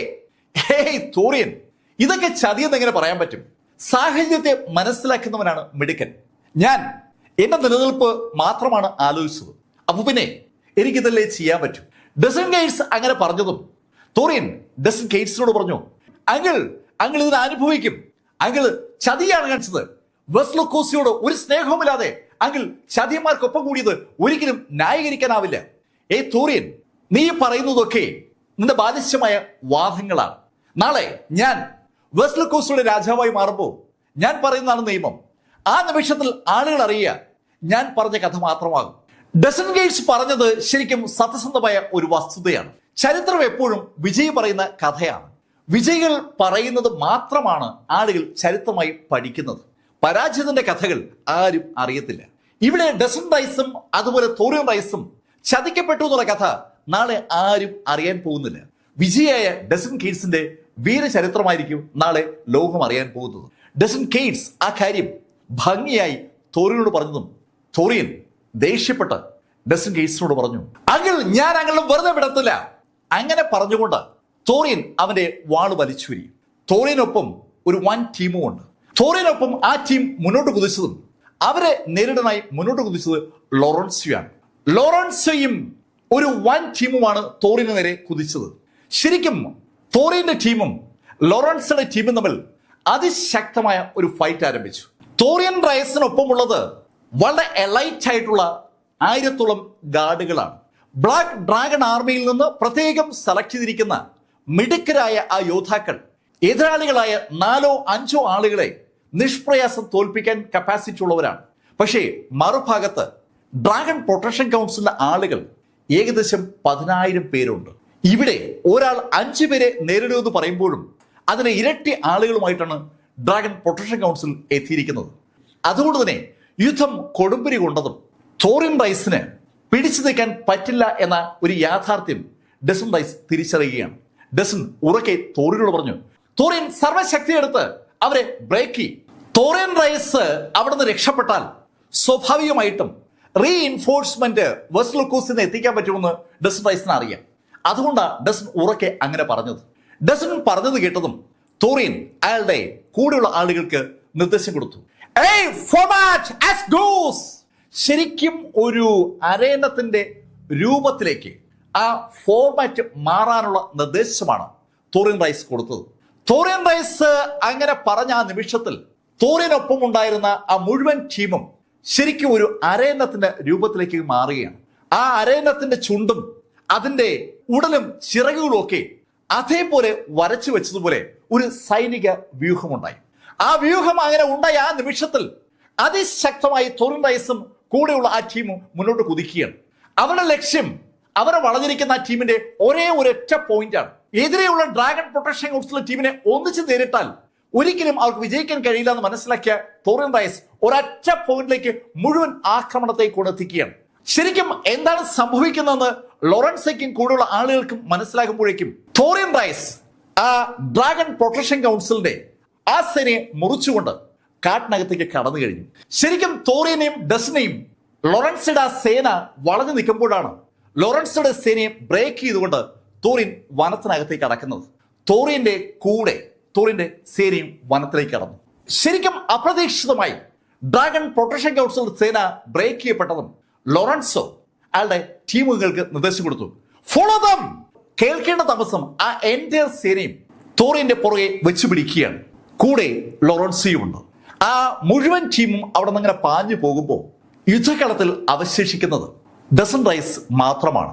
മറുഭാഗത്ത് സാക്ഷാൽ വിറ്റേക്കർ ഡസൻ തന്നെ അങ്ങനെ നോക്കി നിൽക്കുകയാണ്. വിറ്റേക്കറുടെ തൊട്ടടുത്തായി ഡസൻ കെയ്റ്റ്സ് ഉണ്ട്. ഡസൻ കെയ്റ്റ്സിന് പുറമെ 3 ആളുകൾ കൂടി വിറ്റേക്കറെ സഹായികളായിട്ടുണ്ട്. 3 ശക്തരായ ഗ്രാൻഡ് മാസ്റ്റേഴ്സ് ആണ് വിറ്റേക്കറെ സപ്പോർട്ട് ചെയ്യാനുള്ളത്. തോറിയൻ റൈസിനെ ഫോളോ ചെയ്തുകൊണ്ട് ലോറൻസയും ഡ്രാഗൺ പ്രൊട്ടക്ഷൻ കൗൺസിലിന്റെ ആ മുഴുവൻ സേനയും ഫോളോ ചെയ്തത് കണ്ടതും വിറ്റേക്കർ ഡസനോട് ചോദിച്ചു, ലോഗൻ, നീ എന്താ ഓടിപ്പോകാത്തെ? വിറ്റേക്കർ, ഞാൻ നിന്നെ കാത്ത് നിന്നെ അവസാനിപ്പിക്കാനാ ഇവിടെ നിന്നത്. ഓഹോ, ലോഗൻ കൊള്ളാമല്ലോ. ലോഗൻ, നീ വേൾഡ് ഷെയ്ക്കിംഗ് ലിസ്റ്റിൽ 10ാം റാങ്കുകാരനാണെന്ന് എനിക്കറിയാം. പക്ഷെ നിനക്ക് 5th റാങ്കിലുള്ള എന്നെ തോൽപ്പിക്കാനാവില്ല എന്നുള്ള കാര്യം നീ മറന്നു പോകരുത്. മിസ്റ്റർ വിറ്റേക്കർ, ഈ റാങ്കിങ്ങിലൊന്നും വലിയ കാര്യമില്ല എന്ന് നിങ്ങൾക്ക് തന്നെ അറിയാമല്ലോ. വേൾഡ് ഷെയ്ക്കിംഗ് ലിസ്റ്റിൽ 3ാം റാങ്കുകാരനായിരുന്നു എന്റെ അങ്കിൾ സോഡ് മാസ്റ്റർ ബെയ്ലി. 2ാം റാങ്കുകാരനായ നിങ്ങളുടെ പൗലിയൻ മാസ്റ്റർ ലീ യുവാൻവുവിനെ അദ്ദേഹം കൊന്നത് നിങ്ങൾക്ക് ഓർമ്മയുണ്ടല്ലോ. റാങ്ക് അനുസരിച്ചാണെങ്കിൽ ഒരു കാരണവശാലും 2ാം റാങ്കുകാരനെ 3ാം റാങ്കുകാരനെ കൊല്ലാൻ പറ്റില്ല. ശക്തി അത്ര വ്യത്യാസം ഉണ്ടാകും. പക്ഷെ അതൊന്നും അല്ലല്ലോ സംഭവിച്ചത്. ആ യാഥാർത്ഥ്യം വിറ്റേക്കർക്കും അറിയാം. അത് കേട്ടതും വിറ്റേക്കർ ഒന്ന് ചിരിച്ചു. ലോഗൻ, സോഡ് മാസ്റ്റർ ബൈലിയെയും നിന്നെയും കമ്പയർ ചെയ്യുന്നത് ശുദ്ധ അസംബന്ധമാണ്. നീ എവിടെ നിൽക്കുന്നു, ബൈലി എവിടെ നിൽക്കുന്നു? ബൈലിയുടെ കഴിവുകൾ നിനക്ക് ഉണ്ടായിരുന്നുവെങ്കിൽ ഞാൻ നീ പറയുന്നത് സമ്മതിച്ചു തന്നെ. നീ എനിക്ക് മുന്നിൽ വെറും ഒരു ശിശുവാണ്. അങ്ങനെ വിറ്റേക്കർ പറഞ്ഞതും ഡസൻ റൈസ് വിറ്റേക്കറോട് പറഞ്ഞു, മിസ്റ്റർ വിറ്റേക്കർ, എന്റെ അമ്മയുടെ മരണത്തിൽ നിങ്ങൾക്കുള്ള പങ്ക് എനിക്ക് മറക്കാനാവില്ല. നിങ്ങളെ കൊല്ലാൻ വേണ്ടിയാണ് ഞാൻ നിങ്ങളെ കാത്തിരിക്കുന്നത്. ഞാനിതാ നിങ്ങളെ കൊല്ലാൻ പോവുകയാണ്. അങ്ങനെ ഡസൻ റൈസ് പറഞ്ഞതും വിറ്റേക്കർ ചിരിച്ചുകൊണ്ട് ലോഗനോട് പറഞ്ഞു, ലോഗൻ, ഞാനും നിന്നോടൊന്ന് ഫൈറ്റ് ചെയ്യണമെന്ന് ശരിക്കും മനസ്സുകൊണ്ട് ആഗ്രഹിച്ചിരിക്കുകയായിരുന്നു. ഏതായാലും ഇപ്പോ അതിനുള്ള അവസരമായി. അങ്ങനെ അയാൾ പറഞ്ഞിട്ട് അയാൾ കൂടെയുള്ള ആളുകളോട് പറഞ്ഞു, നിങ്ങൾ ആരും ഇടപെടരുത്. ഡസൻ കെയ്റ്റ്സിനോടും കൂടെയുള്ള ഗ്രാൻഡ് മാസ്റ്റേഴ്സിനോടും ആ യുദ്ധത്തിൽ ഇടപെടരുതെന്ന് വിറ്റേക്കർ നിർദ്ദേശം കൊടുത്തതും ആ 4 പേരും കുറച്ച് പുറകിലോട്ട് മാറി. വേൾഡ് ഷെയ്ക്കിംഗ് ലിസ്റ്റിലെ ആദ്യത്തെ 10 ആളുകളും അൾട്ടിമേറ്റ് ഗ്രാൻഡ് മാസ്റ്റേഴ്സ് ആണെന്ന് പുറകോട്ട് മാറുന്ന ആ 4 പേർക്കും അറിയാം. അൾട്ടിമേറ്റ് ഗ്രാൻഡ് മാസ്റ്റേഴ്സ് ആയ 2 പേർ മുഖാമുഖം നിന്ന് മത്സരിക്കുമ്പോൾ അല്ലെങ്കിൽ ഫൈറ്റ് ചെയ്യുമ്പോൾ അടുത്തെങ്ങാനും നിന്നാൽ അവരും കൊല്ലപ്പെടും. അക്കാര്യം ആ 4 പേർക്കും അറിയാം. ഡസൻ കെയ്റ്റ്സും ആ ഗ്രാൻഡ് മാസ്റ്റേഴ്സും ഒത്തിരി പുറകോട്ട് മാറിയതും ഡസൻ റൈസ് വലത് കൈയെന്ന് ഉയർത്തി. ആ നിമിഷത്തിൽ ആ ബ്ലാക്ക് സോഡ് ഡസന്റെ കയ്യിലേക്ക് വന്നു. ഡസന്റെ കയ്യിലേക്ക് ആ ബ്ലാക്ക് സോഡ് വന്നതും ഡസൻ ആ ബ്ലാക്ക് സോഡ് അതിശക്തമായി വിറ്റേക്കർ നേരെ വീശുകയാണ്. വിറ്റേക്കറും ഡസനും നിൽക്കുന്നത് ഒത്തിരി അകലത്തിലാണ്. ഡസൻ റൈസിന്റെ ബ്ലാക്ക് സോഡിൽ നിന്ന് ശരിക്കും കറുത്ത നിറത്തുള്ള ഒരു പ്രകാശം വിറ്റേക്കർ നേരെ പാഞ്ഞു വരികയാണ്. ശരിക്കും പ്രകാശമാണോ നിഴലാണോ വിറ്റേക്കർ നേരെ വരുന്നതെന്ന് തിരിച്ചറിയാൻ പറ്റാത്ത ശൈലിയിലാണ് ആ പ്രകാശത്തിന്റെ വരവ്. ശരിക്കും ഒരു കറുത്ത നിഴലിന്റെ ചുറ്റും ഒരു പ്രകാശം, അതുകൊണ്ടാണ് അതിനെ കറുത്ത പ്രകാശം എന്ന് വിളിക്കുന്നത്. ആ പ്രകാശം വിറ്റേക്കർ നേരെ പാഞ്ഞു വരുന്ന കണ്ടതും വിറ്റേക്കർ അയാളുടെ ഇടത് കൈ ഒന്ന് ഉയർത്തി. ശരിക്കും ശൂന്യതയിൽ നിന്ന് അയാളുടെ ഇടത് കൈയിലേക്ക് ചുവന്ന നിറത്തിലുള്ള ഒരു കുന്തം പെട്ടെന്ന് പ്രത്യക്ഷപ്പെട്ടത്. ആ കുന്തം ഇതിനു മുമ്പേ നമ്മൾ കണ്ടിട്ടുണ്ട്. ശരിക്കും ലീ യുവാൻവിന്റെ കയ്യിലുണ്ടായിരുന്ന അതേ ശൈലിയുള്ള കുന്തമാണ് ഇപ്പൊ ഇതാ വിറ്റേക്കറിന്റെ കയ്യിലിരിക്കുന്നത്. ലീ യുവാൻവിന്റെ കയ്യിലുണ്ടായിരുന്ന യഥാർത്ഥ സ്പിയർ 2 കഷ്ണമായിട്ട് ബൈലി മുറിച്ചിരുന്നു. ആ മുറിഞ്ഞ കഷ്ണത്തിനെ റെഡിയാക്കി എടുത്തിരിക്കുകയാണ് ഇവിടെ യഥാർത്ഥത്തിൽ വിറ്റേക്കർ. വിറ്റേക്കറിന്റെ കയ്യിലേക്ക് ആ കുന്തം ഇങ്ങനെ വന്നതും ആ കുന്തത്തിൽ നിന്ന് ഒരു ചുവന്ന പ്രകാശം പുറത്തേക്ക് വന്നു. ശരിക്കും അതിശക്തമായ ചുവന്ന പ്രകാശം ഡസൻ റൈസിന്റെ ആ ബ്ലാക്ക് പ്രകാശത്തിന് നേരെ നിമിഷ നേരം കൊണ്ടാണ് ചലിക്കുന്നത്. ഡസൻ ഗേറ്റ്സും കൂടെയുള്ള ഗ്രാൻഡ് മാസ്റ്റേഴ്സും നിശ്ചലരായി അമ്പരപ്പോടെ ആ അൾട്ടിമേറ്റ് ഗ്രാൻഡ് മാസ്റ്റേഴ്സ് തമ്മിലുള്ള ആ ഫൈറ്റ് കാണുകയാണ്. ഒരു ഭാഗത്ത് നിന്ന് കറുത്ത പ്രകാശവും മറുഭാഗത്ത് നിന്ന് ആ ചുവന്ന പ്രകാശവും. ആ 2 പ്രകാശവും അതിവേഗതയിൽ അന്തരീക്ഷത്തിൽ കൂട്ടിയിടിച്ചു. ശരിക്കും ആ കൂട്ടിയിടി അവിടെ മുഴുവൻ ഒരു മുഴക്കമായി അനുഭവപ്പെടുകയാണ്. ശരിക്കും മുഴക്കം ഉണ്ടാകുന്നതിനൊപ്പം ഒരു വേവ്സും ഉണ്ടായി.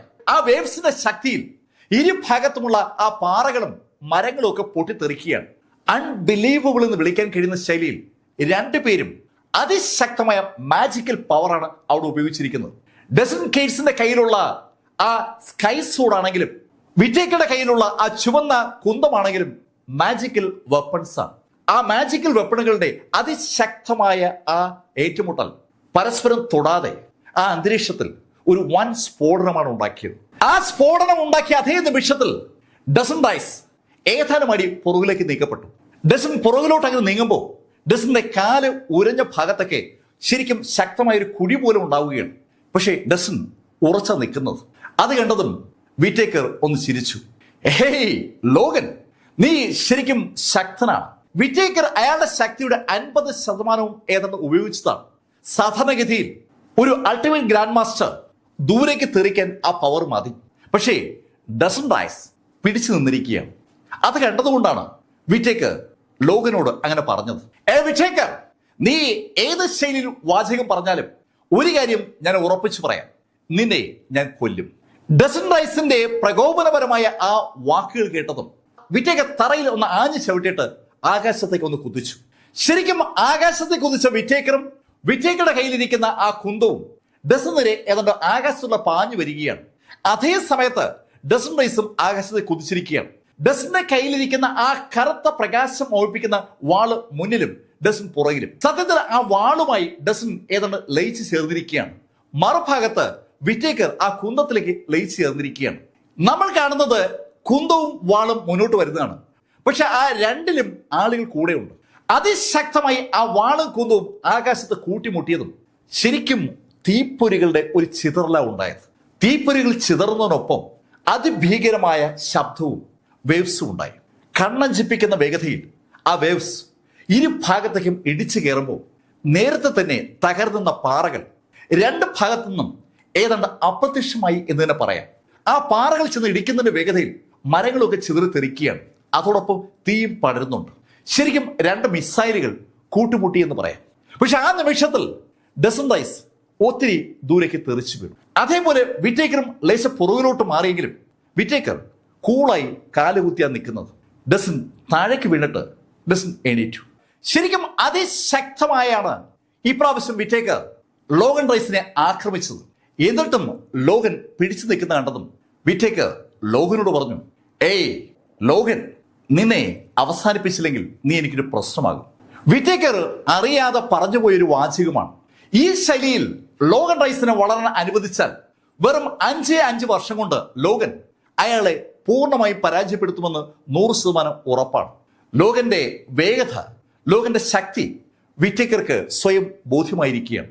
ലോഗൻ റൈസിനെ അവസാനിപ്പിക്കാനുള്ള സമയം അതിക്രമിച്ചു എന്ന് മനസ്സിലാക്കിയ വിറ്റേക്കർ പെട്ടെന്ന് അയാളുടെ കുന്തമെടുത്ത് ഒന്ന് കറക്കി. ആ കുന്തം അയാൾ കറക്കിക്കൊണ്ട് ഒന്ന് ചാടി ഉയരുമ്പോൾ അമ്പരപ്പിക്കുന്ന ഒരു കാഴ്ചയാണ് നമ്മൾ കാണുന്നത്. അയാളുടെ കയ്യിലിരുന്ന് കറങ്ങുന്ന ആ ചുവന്ന കുന്തത്തിൽ നിന്ന് അനവധി റേസ്, കൃത്യമായി പറഞ്ഞാൽ കുന്തങ്ങൾ തന്നെ മുന്നോട്ട് കുതിക്കുകയാണ്. 1000 കുന്തങ്ങൾ ഒരുമിച്ച് ഡസൻ റൈസിന് നേരെ കുതിച്ചു വരികയാണ്. ആ കാഴ്ച കണ്ടതും ഡസന് ഇടത് കൈ അയാളുടെ പോക്കറ്റിലേക്ക് താഴ്ന്നതും അവിടെ നിന്ന് ഒരു നീഡിൽ പുറത്തെടുത്ത ഡസൻ ആ നീഡിൽ ഉടൻ അയാളുടെ തലയുടെ പുറകിലേക്ക് കുത്തിയിറക്കി. ശരിക്കും റൈസ് കുടുംബത്തിന്റെ ആ ശക്തി വർദ്ധിപ്പിക്കാനുള്ള ടെക്നിക് എടുക്കാനുള്ള സമയമായെന്ന് ഡസന് മനസ്സിലായതുകൊണ്ടാണ് ഡസൻ ആ നീഡിൽ തലയുടെ പുറകിലേക്ക് കുത്തിയിറക്കിയത്. ഡസന്റെ കൈ ചലിക്കുന്നത് കൃത്യമായി ഐഡന്റിഫൈ ചെയ്ത വിറ്റേക്കർ ഉറക്കെ ഡസനോട് പറഞ്ഞു, ഏയ് ലോഗൻ, നിങ്ങളുടെ റൈസ് കുടുംബത്തിന്റെ ടെക്നിക് കൊണ്ടൊന്നും നീ രക്ഷപ്പെടില്ല. അങ്ങനെ വിറ്റേക്കർ പറയുമ്പോഴേക്കും ഡസൻ കയ്യിലിരിക്കുന്ന ബ്ലാക്ക് സോഡ് കൊണ്ട് തനിക്ക് ചുറ്റും ഒരു വട്ടം അതിവേഗത്തിൽ വരച്ചു. ലൈറ്റിനും വേഗതയിൽ ആ വട്ടം ഡസൻ വരച്ചതും ഡസന് ചുറ്റും ഒരു വലയം ഓട്ടോമാറ്റിക്കായിട്ടുണ്ടായി. ആ വലയം ഉണ്ടായ അതേ നിമിഷത്തിൽ 100 കണക്കിന് സ്പീറുകൾ ഡസന്റെ ആ വലയത്തിലേക്ക് ഇടിച്ചു കയറി. ശരിക്കും അനവധി മിസൈലുകൾ ഒരേ നിമിഷത്തിൽ ഡസനെതിരെ പാഞ്ഞു വന്നതുപോലെയാണ്. ആ മിസൈലുകളെ തടുത്തുകൊണ്ട് ഡസന് ചുറ്റും ഒരു കവർ ഉണ്ടായിരിക്കുകയാണ്. ആ കവറും ആ മിസൈലുകളും തമ്മിൽ ശരിക്കും ഒരു ബലപരീക്ഷണം ആരംഭിച്ചു. നമുക്കത് കണ്ണുകൊണ്ട് വിസിബിൾ ആണ്. ശരിക്കും ആ മിസൈലുകൾ ആ കവറിനെ, ആ കവചത്തെ തകർത്ത് മുന്നോട്ട് പോകാൻ ഒരു ശ്രമം നടത്തുന്നുണ്ട്. ആ മിസൈലുകളെ തടുക്കാൻ ആ കവചവും ശ്രമിക്കുകയാണ്. ഇതൊക്കെ കണ്ണഞ്ചിക്കുന്ന വേഗതയിലാണ് നടക്കുന്നത്. സ്വാഭാവികമായിട്ട് ആ കൂട്ടുമുട്ടൽ നടക്കുന്ന ഭാഗത്ത് ശരിക്കും തീ പിടിക്കുകയാണ്. തീജ്വാലകൾ ഡസൻ റൈസിന് ചുറ്റും ആളിപ്പടരുന്നത് മാറി നിൽക്കുന്ന ഡസൻ കേഴ്സിനും ആ ഗ്രാൻഡ് മാസ്റ്റേഴ്സിനും കാണാം. ഡസൻ കേഴ്സിന് മുകളിലേക്ക് വൻതോതിൽ ആ കുന്തങ്ങളെ അയച്ചിരിക്കുന്ന, അല്ലെങ്കിൽ എനർജി ബീമുകൾ അയച്ചിരിക്കുന്ന വിറ്റേക്കർ സർവശക്തിപ്പെടുത്ത് ആ കുന്തത്തിലുള്ള പ്രഷർ കൂട്ടിക്കൊണ്ടിരിക്കുകയാണ്. ഡസൻ റൈസ് ആണെങ്കിൽ ചുറ്റും കവർ ഉണ്ടാക്കി അതിനെ പ്രതിരോധിക്കുന്ന സമയമാണ്. ഡസൻ എത്ര പ്രതിരോധിച്ചിട്ടും ആ കുന്തങ്ങളുടെ പവർ കൂടിക്കൂടി വരുന്ന കണ്ടതും ഡസൻ ഉറക്കെ വിളിച്ചു പറയുകയാണ്, അങ്കിൾ ആൽബർട്ട്, എന്താ നോക്കി നിൽക്കുന്നത്, അറ്റാക്ക്! ഡസൻ റൈസ് അങ്ങനെ വിളിച്ചു പറഞ്ഞതും വിറ്റേക്കറുടെ തലയ്ക്ക് മുകളിൽ ഒരു വലിയ കൈ താഴ്ന്നു വരികയാണ്. ശരിക്കും ഒരു ആനയേക്കാൾ വലിപ്പത്തിലുള്ള ഒരു കൈ വിറ്റേക്കറുടെ തലയ്ക്ക് മുകളിലേക്ക് ഇങ്ങനെ പാഞ്ഞു വരുന്നത് വിറ്റേക്കറുടെ കൺകോണിലൂടെ വിറ്റേക്കർ കണ്ടു. വിറ്റേക്കറുടെ വലത് കൈകൊണ്ട് ഡസൻ റൈസിന് നേരെ കുന്ത പിടിച്ചിരിക്കുകയാണ്. ആ കുന്തത്തിൽ വിറ്റേക്കർ അയാളുടെ ഇന്റേണൽ എനർജി മുഴുവൻ കൊടുത്തതുകൊണ്ടാണ് ആ ഇന്റേണൽ എനർജി അനവധി ചെറു ഊർജ മിസൈലുകൾ ഉണ്ടാക്കി ഡസൻ റൈസിനെ ആക്രമിക്കുന്നത്. വലത് കൈ കൊണ്ട് ഡസനെ ആക്രമിക്കുന്ന വിറ്റേക്കർ പെട്ടെന്ന് ഇടത് കൈ മുകളിലേക്ക് ഉയർത്തി. ഇടത് കൈ അതിശക്തമായി മുകളിലേക്ക് ഉയർത്തിയതും മുകളിൽ നിന്ന് താഴേക്ക് പാഞ്ഞു വരികയായിരുന്ന ആ ഭീമൻ കൈയിലേക്ക് അത് ഇറങ്ങിയിടിച്ചു. ആ നിമിഷത്തിൽ ആ ഇടിയുടെ ശക്തിയിൽ തലയ്ക്ക് മുകളിലെത്തിയ ആൽബർട്ട് ദൂരേക്ക് തെറിച്ചു. അതേ നിമിഷം തന്നെ ആ കുന്തത്തിന്റെ ആക്രമണത്തിൽ നിന്ന് ഡസൻ റൈസും പുറകോട്ട് തെറിച്ചു. മുമ്പിലേക്ക് വീണ ഡസൻ റൈസ് ചാടി എണീക്കുമ്പോൾ പുറകിലേക്ക് വീണ ആൽബർട്ടും ചാടി എണീച്ചു. ഡസനെ ഒന്ന് നോക്കിയിട്ട് വിറ്റേക്കർ ആൽബർട്ടിനോട് പറഞ്ഞു, ഏയ് ആൽബർട്ട്, അവസാനം നീയും എത്തി. നിന്നോട് ഒന്ന് മത്സരിക്കണമെന്ന് ഞാൻ മനസ്സുകൊണ്ട് ആഗ്രഹിച്ചിട്ട് കാലം ഒരുപാടായി. എന്തായാലും ഇന്ന് എന്റെ ആഗ്രഹം നടക്കും. ആൽബർട്ട് ദ മസാക്കർ എന്ന പേരിൽ വെസ്ലുക്കോസ്യ മാത്രമല്ല ഡ്രാഗൺ മാർഷ് മുഴുവൻ അറിയപ്പെടുന്ന ആളാണ്. കൂട്ടക്കൊലയുടെ ആരാധകനാണ് ആൽബർട്ട്. ആൽബർട്ടിനെ ആരും ഇതുവരെ തോൽപ്പിച്ചിട്ടില്ല. ആ ആൽബർട്ടാണ് ഇതാ വിറ്റേക്കർ മുന്നിൽ എത്തിയിരിക്കുന്നത്. അൾട്ടിമേറ്റ് ഗ്രാൻഡ് മാസ്റ്ററായ ആൽബർട്ടിനെയും അതേപോലെ അൾട്ടിമേറ്റ് ഗ്രാൻഡ് മാസ്റ്ററായ ലോഗൻ റൈസിനെയും ഒരുമിച്ച് വിറ്റേക്കർ നേരിടുകയാണ്. ഡസൻ റൈസും ആൽബർട്ടും രണ്ട് ഭാഗത്തേക്ക് തെറിച്ചങ്ങനെ വീണപ്പോൾ ആ കാഴ്ച ഡസൻ കേഴ്സും അതുപോലെ അയക്കൊപ്പുള്ള ആളുകൾ കാണുന്നുണ്ട്. അവർക്ക് ആ യുദ്ധത്തിൽ പങ്കെടുക്കണമോ വേണ്ടയോ എന്നുള്ള ഒരു സംശയം അവരുടെ മുഖത്തുണ്ട്. പക്ഷെ അവർക്ക് ഒരു കാര്യം അറിയാം, വിറ്റേക്കർ അതിശക്തനാണ്. അതുകൊണ്ട് തന്നെ അവർ വെയിറ്റ് ചെയ്യുമ്പോൾ വിറ്റേക്കർ ആൽബർട്ടിനെയും ഡസനെയും ഒന്ന് നോക്കിയിട്ട് ഒന്ന് ചിരിച്ചു. നിങ്ങൾ രണ്ടുപേരെയും ഒരുമിച്ച് നേരിടാൻ എനിക്ക് ശരിക്കും ഒരു കൗതുകമുണ്ട്. അങ്ങനെ ഡസൻ റൈസിനെ നോക്കി വിറ്റേക്കർ പറഞ്ഞ ആ നിമിഷത്തിൽ ഡസൻ ആൽബർട്ടിനോട് പറഞ്ഞു, അങ്ങനെ നമുക്ക് ഇവരെ തീർക്കണം. അങ്ങനെ പറഞ്ഞുകൊണ്ട് ഡസൻ റൈസ് വീണ്ടും ആ വാളുമായി മുന്നോട്ട് കുതിച്ചു. ആ നിമിഷത്തിൽ ആൽബർട്ട് പോക്കറ്റിൽ നിന്ന് ഒരു നീഡിൽ വലിച്ചെടുത്ത് അയാളുടെ കഴുത്തിന്റെ പുറകിലേട്ട് ഡസൻ ചെയ്യും പോലെ ഒന്ന് കുത്തി. ശരിക്കും ഒരു അക്യുപങ്ചർ പോയിന്റിലേക്ക് ആ നീഡിൽ കുത്തി ഇറക്കി വെക്കുകയാണ്. റൈസ് കുടുംബത്തിന്റെ ആ ടെക്നിക് ആൽബർട്ടും ഉപയോഗിക്കുകയാണ്. അത് വിറ്റേക്കർ കണ്ടു. വിറ്റേക്കർ ആൽബർട്ടിനോട് പറഞ്ഞു, ഏയ് കൂട്ടക്കൊലയുടെ ആശാനെ, അതൊന്നും എന്റെ അടുത്ത് ചെലവാകില്ല. ആൽബർട്ട് എത്ര ശക്തനെന്ന് പറഞ്ഞാലും വിറ്റേക്കറുടെ മുന്നിൽ അതിന് ഫലമില്ലെന്നാണ് വിറ്റേക്കർ പറയുന്നത്. അങ്ങനെ വിറ്റേക്കർ പറയുമ്പോഴേക്കും ആൽബർട്ട് ശരിക്കും ചാടി ഉയർന്ന് വിറ്റേക്കറിന്റെ തലയ്ക്ക് മുകളിൽ എത്തിയിരുന്നു. വിറ്റേക്കറിന്റെ മുകളിലേക്ക് ആൽബർട്ട് ചാടി ഉയരുമ്പോൾ ഡസൻ റൈസ് വിറ്റേക്കറിന്റെ തൊട്ടു മുന്നിൽ എത്തിക്കഴിഞ്ഞു. ഡസൻ ആ ബ്ലാക്ക് നിറത്തിലുള്ള വാളുകൊണ്ട് അതിശക്തമായി വിറ്റേക്കറെ ആഞ്ഞു കുത്തുമ്പോൾ അതേ നിമിഷത്തിൽ ആകാശത്തിലേക്ക് ചാടി ഉയർന്നിരുന്ന ആൽബർട്ട് ശക്തമായി കൈ കൊണ്ട് ആഞ്ഞടിക്കുകയാണ്. ശരിക്കും ആ കൈ താന്നു വരുമ്പോൾ ഒരു മാന്ത്രിക കൈയാ താന്നു വരുന്നത്. മാന്ത്രിക കൈ മുകളിൽ നിന്ന് താഴേക്ക് വരുന്നു. ഇവിടുന്ന് കറുത്ത നിറത്തിലുള്ള ഒരു പ്രകാശം മുന്നോട്ട് വരുന്നു. ഈ സമയത്ത് വിറ്റേക്കർ അയാളുടെ ബോഡിയുടെ പ്രൊട്ടക്ഷൻ ആക്ടിവേറ്റ് ചെയ്തിരിക്കുകയാണ്. സ്വർണ്ണ നിറത്തിലുള്ള രശ്മികൾ കൊണ്ടുള്ള ഒരു കവർ ഇപ്പോൾ വിറ്റേക്കറിന്റെ പുറത്തുണ്ട്. ശക്തമായ ആ എനർജി പ്രൊട്ടക്ഷൻ കവറിൽ താൻ പൂർണ്ണ സുരക്ഷിതരാണെന്ന് വിറ്റേക്കറിന് അറിയാം. വിറ്റേക്കർ ആ സ്വർണ്ണ കവചത്തിനകത്ത് നിൽക്കുമ്പോഴും ഇടത് കൈ ആൽബർട്ടിനെ ഡിഫെൻഡ് ചെയ്യാനും വലത് കൈയിലെ സ്പിയർ ഡസനെ അറ്റാക്ക് ചെയ്യാനും ഉപയോഗിക്കുകയാണ്. ഇടത് കൈ കൊണ്ട് തന്റെ തലയ്ക്ക് മുകളിലേക്ക് പാഞ്ഞു വരുന്ന ആ മാന്ത്രിക കൈയെ അറ്റാക്ക് ചെയ്യാൻ വിറ്റേക്കർ ശ്രമിക്കുമ്പോൾ വലത് കൈയിലെ സ്പിയർ ഉപയോഗിച്ച് തനിക്ക് നേരെ പാഞ്ഞു വരുന്ന ആ കറുത്ത പ്രകാശത്തെ വിറ്റേക്കർ ആക്രമിക്കുമ്പോൾ വിറ്റേക്കർക്ക് ചുറ്റും സംരക്ഷണ കവചം ഒരുക്കിയിരിക്കുന്ന ആ സുവർണ രശ്മികൾ കൊണ്ടുള്ള ആ എനർജി ബാരിയറിൽ ശരിക്കും ഒരു പ്രഷർ അനുഭവപ്പെടുകയാണ്. മുകളിലും മുൻവശത്തും ഒരുപോലെ പ്രഷർ അനുഭവപ്പെട്ടു തുടങ്ങി. അത് വിറ്റേക്കറെ തെല്ലെന്നുമല്ല അമ്പരപ്പിച്ചത്. അൾട്ടിമേറ്റ് ഗ്രാൻഡ് മാസ്റ്റേഴ്സ് ആണ് ലോഗൻ റൈസും ആൽബർട്ടുമെന്ന് വിറ്റേക്കറിന് അറിയാം. അവർ രണ്ടുപേരും കൂടി തന്നെ ആക്രമിച്ചാലും തനിക്ക് അവരെ ഡിഫെൻഡ് ചെയ്യാൻ പറ്റുമെന്നും അവരെ ഇല്ലാതാക്കാൻ പറ്റുമെന്നും പൂർണ്ണ വിശ്വാസം വിറ്റേക്കർക്ക് ഉണ്ടായിരുന്നു. പക്ഷെ ആ വിശ്വാസം അല്പസമയം കഴിഞ്ഞപ്പോൾ ഒന്ന് ഷെയ്ക്ക് ആവുകയാണ്. കാരണം മുൻഭാഗത്തു നിന്നുള്ള ഡസന്റെ ആക്രമണം അതിശക്തമായി അയാളുടെ ആ പ്രൊട്ടക്ഷൻ കവറിൽ ഇടിച്ചു തുടങ്ങി. പ്രൊട്ടക്ഷൻ കവറിൽ പ്രഷർ അനുഭവപ്പെടുന്നത് വിറ്റേക്കർക്ക് നന്നായിട്ട് കാണാം, അല്ലെങ്കിൽ അത് അയാൾക്ക് നന്നായിട്ട് ഫീൽ ചെയ്യാണ്. അതേപോലെ തന്നെയാണ് അയാളുടെ ഇടത് കൈയുടെ മുകളിൽ അതിശക്തമായ പ്രഷർ അനുഭവപ്പെടുകയാണ്. ശരിക്കും വിറ്റേക്കറുടെ ഇടത് കൈ മുകളിലേക്കും വലത് കൈ മുന്നിലേക്കുമാണ്. ആ നിമിഷത്തിൽ വിറ്റേക്കറിന് ചുറ്റുമുള്ള എനർജി ബാരിയറിൽ അതിശക്തമായ പ്രഷർ അനുഭവപ്പെടുന്നത് വിറ്റേക്കർക്ക് ഫീൽ ചെയ്ത് തുടങ്ങിയിട്ടുണ്ട്. അതിശക്തമായി തന്നെ ആക്രമിക്കുന്ന രണ്ടുപേരെയും നേരിടുന്ന വിറ്റേക്കറിന്റെ കണ്ണുകളിൽ പതുക്കെ പതുക്കെ ആ കാഴ്ച കണ്ടു തുടങ്ങുകയാണ്. അയാൾക്ക് ചുറ്റുമായി അയാൾ ഉണ്ടാക്കിയിരിക്കുന്ന ആ അദൃശ്യമായ സ്വർണ്ണ രശ്മികളുള്ള കവർ പതുക്കെ പതുക്കെ ബ്രേക്ക് ആവുകയാണ്. ആ കവർ ബ്രേക്ക് ആകുമെന്ന് ഒരിക്കൽ പോലും വിറ്റേക്കർ കരുതിയിരുന്നല്ല. ശരിക്കും തന്റെ ശരീരത്തിലെ ഇന്റേണൽ എനർജി കാര്യമായി ഉപയോഗിച്ചിട്ടാണ് വിറ്റേക്കർ ആ എനർജി ബാരിയർ ഉണ്ടാക്കിയിരിക്കുന്നത്. അയാൾക്ക് വിശ്വസിക്കാൻ പറ്റുന്നില്ല. ആ ഇന്റേണൽ എനർജി കൊണ്ട് ഉണ്ടാക്കിയിരിക്കുന്ന ആ എനർജി ബാരിയർ പൊട്ടിത്തുടങ്ങുന്നത് വിറ്റേക്കർക്ക് വിശ്വസിക്കാൻ പറ്റാത്ത ഒരു കാര്യമാണ്. അമ്പരപ്പോഴും വിറ്റേക്കർ ആ യാഥാർത്ഥ്യം മനസ്സിലാക്കുന്നത് റൈസ് കുടുംബത്തിന്റെ ആ ടെക്നിക് ആൽബർട്ടും അതുപോലെ ലോഗൻ റൈസും ഒരേ നിമിഷം ഉപയോഗിക്കുകയാണ്. രണ്ടുപേരുടെ ശക്തി ശരിക്കും 10 മടങ്ങായി വർദ്ധിച്ചിരിക്കുകയാണ്. ഇത്രയും വർധനവ് അവരുടെ ശക്തിയിൽ ഉണ്ടാകുമെന്ന് വിറ്റേക്കർ സ്വപ്നത്തിൽ പോലും കരുതിയിരുന്നില്ല. അതിൻ്റെതായ ഒരു അമ്പരപ്പ് വിറ്റേക്കറിന്റെ മുഖത്തുണ്ട്. വിറ്റേക്കറിന്റെ ചുറ്റുമുള്ള ആ എനർജി ബാരിയർ പല ഭാഗത്തായി തകർന്നു തുടങ്ങിയതും വിറ്റേക്കർ ഉറക്കെ വിളിച്ചു, ഏയ് നിങ്ങൾ എന്താ നോക്കി നിൽക്കുന്നത്, വാ ഇവിടെ. പുറകെ നിൽക്കുന്ന ഡസൻ കെയ്റ്റ്സിനെയും ആ ഗ്രാൻഡ് മാസ്റ്റേഴ്സിനെയും നോക്കിയാണ് വിറ്റേക്കർ അങ്ങനെ അലറിയത്. അത് കേട്ടതും ഡസൻ ഗേറ്റ് മുന്നോട്ട് കുതിച്ചു. ഡസൻ ഗേറ്റ് മുന്നോട്ട് കുതിച്ചു വരുമ്പോൾ ആൽബർട്ട് തന്റെ പൂർണ്ണ ശക്തിയും ആ കൈയിലേക്ക് കൊടുക്കുകയാണ്. ആൽബർട്ട് ഏതാണ്ട് ആ കൈയായി രൂപം മാറിയിരിക്കുകയാണ്. ശക്തമായ പ്രഷറാണ് വിറ്റേക്കറുടെ തലയ്ക്ക് മുകളിലുള്ള ആ എനർജി ബാരിയറിലേക്ക് ആൽബർട്ട് കൊടുക്കുന്നത്. അതേസമയത്ത് ഡസൻ റൈസ് തന്റെ ശക്തി പൂർണ്ണമായും ആ ബ്ലാക്ക് സോഡിലേക്ക് കൊടുത്തിരിക്കുകയാണ്.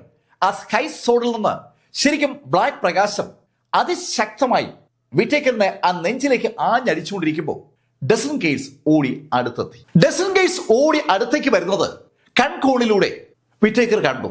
വിറ്റേക്കർ ഡസൻ ഗേറ്റ്സിനോട് പറഞ്ഞു, ഏ ഗേറ്റ്സ്, നീ ഡസൻ നോക്ക്, ആൽബർട്ടിനെ ഞാൻ നോക്കാം. അങ്ങനെ വിറ്റേക്കർ പറഞ്ഞ ആ നിമിഷത്തിൽ ഡസൻ ഗേറ്റ്സ് വിറ്റേക്കറുടെ തൊട്ടു പുറകിലെത്തിയിരുന്നു. വിറ്റേക്കറുടെ തൊട്ടു പുറകിൽ ഡസൻ ഗേറ്റ്സ് എത്തിയ ആ നിമിഷത്തിൽ മുൻഭാഗത്തുള്ള ഡസൻ റൈസ് അതിശക്തമായി അയാളുടെ വാള് മുന്നോട്ട് കുത്തുകയാണ്. ആ നിമിഷത്തിൽ പുറകിലെത്തിയ ഡസൻ ഗേറ്റ്സിന്റെ ഇടത് കൈയിൽ ഒരു തോക്ക് പ്രത്യക്ഷപ്പെട്ടു.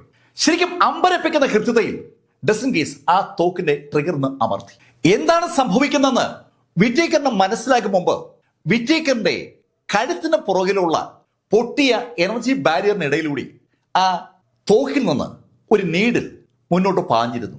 ആ നീഡിൽ കണ്ണഞ്ചിക്കുന്ന വേഗതയിൽ വിറ്റേക്കറിന്റെ കഴുത്തിലേക്ക് തറച്ചു കയറി. ശരിക്കും അപ്രതീക്ഷിതമായി വിറ്റേക്കറുടെ കഴുത്തിലേക്ക് ഏതോ തറച്ചു കയറിയിരിക്കുകയാണ്. അതിശക്തമായി എന്തോ തന്റെ കഴുത്തിലേക്ക് തറച്ചു കയറിയെന്ന് മനസ്സിലാക്കിയ വിറ്റേക്കർ ഒന്ന് ഞെട്ടിത്തിരിയുമ്പോൾ വിറ്റേക്കർ കാണുന്നത് കയ്യിൽ തോക്കുമായി നിൽക്കുന്ന ഡസൻ കെയ്റ്റ്സിനെയാണ്. ഡസൻ കെയ്റ്റ്സിനെ അമ്പരപ്പോട് നോക്കി വിറ്റേക്കർ ചോദിച്ചു, ഏയ് ജനറൽ, എന്താ ഇത്? ഏയ് വിറ്റേക്കർ, ഒന്നുമല്ലെങ്കിൽ ഞാനൊരു റൈസ് കുടുംബാംഗമല്ലേ. റൈസ് കുടുംബം പൂർണ്ണമായി ഇല്ലാതാകുന്നത് എനിക്ക് കണ്ടുകൊണ്ട് നിൽക്കാൻ പറ്റില്ല. അങ്ങനെ ഡസൻ കെയ്റ്റ് പറയുമ്പോഴേക്കും ഒരു കാര്യം കൂടി സംഭവിച്ചിരുന്നു. വിറ്റേക്കറുടെ തൊട്ടു മുന്നിലുണ്ടായിരുന്ന ഡസൻ റൈസിന്റെ ആ കറുത്ത സോഡ് വിറ്റേക്കറുടെ പൊട്ടിപ്പോയ ആ എനർജി ബാരിയറിനുള്ളിലൂടെ നെഞ്ചിലേക്ക് തുളച്ചു കയറി. ശരിക്കും വിറ്റേക്കറുടെ നെഞ്ചിലൂടെ തുളച്ചു കയറിയ ആ വാളിന്റെ മറ്റേ അറ്റം വിറ്റേക്കറുടെ പുറകുവശത്ത് തുളച്ചിറങ്ങുകയാണ്. അതേ നിമിഷത്തിൽ ആൽബർട്ട് അതിശക്തമായി അയാളുടെ കൈ കൊണ്ട് വിറ്റേക്കറുടെ തലയിലേക്ക് ആഞ്ഞടിച്ചു. ഇതൊക്കെ സൈമൾട്ടേനിയസ് ആയിട്ടാണ് സംഭവിച്ചത്. ഒരു നിമിഷം അമ്പരന്ന് പോയ വിറ്റേക്കർ പെട്ടെന്ന് ഒന്ന് അലറി. ശരിക്കും ദിഗന്ധങ്ങൾ നടുങ്ങുമാറ ഉച്ചത്തിൽ വിറ്റേക്കർ അലറി എന്ന് നമുക്ക് പറയാം. ആ അലർച്ചയിൽ മുൻഭാഗത്തുണ്ടായിരുന്ന ഡസൻ റൈസിന്റെ കൈയിലേക്ക് അയാളുടെ വാള് വിറ്റേക്കറിന് നെഞ്ചിലൂടെ ഊന്ന് പുറത്തു വന്നു. ശരിക്കും അമ്പരപ്പിക്കുന്ന ശൈലിയിൽ അയാളുടെ നെഞ്ചിൽ നിന്ന് ആ വാള് പുറത്തേക്ക് തള്ളുകയായിരുന്നു. തലയിലേക്ക് ആഞ്ഞടിക്കുകയായിരുന്ന ആൽബർട്ട് ദൂരേക്ക് തെറിച്ചു വീണു. ആൽബർട്ട് ദൂരേക്ക് തെറിച്ചു വീണേണ്ടതും ദൂരേക്ക് തെറിച്ചിരുന്ന ഡസൻ റൈസ് ഉറക്കെ ഡസൻ കെയ്റ്റിനോട് പറഞ്ഞു, അങ്കിൾ മാറിക്കോ മാറിക്കോ. കേൾക്കേണ്ട താമസം ഡസൻ കെയ്റ്റ്സും പുറകോട്ട് ഓടി മാറി. ഇപ്പോ ഡസൻ കെയ്റ്റ്സും ആൽബർട്ടും ഡസൻ റൈസും അല്പം ദൂരേക്ക് മാറി നിൽക്കുകയാണ്. നിൽക്കുന്നിടത്ത് തന്നെ നിൽക്കുകയാണ് വിറ്റേക്കർ.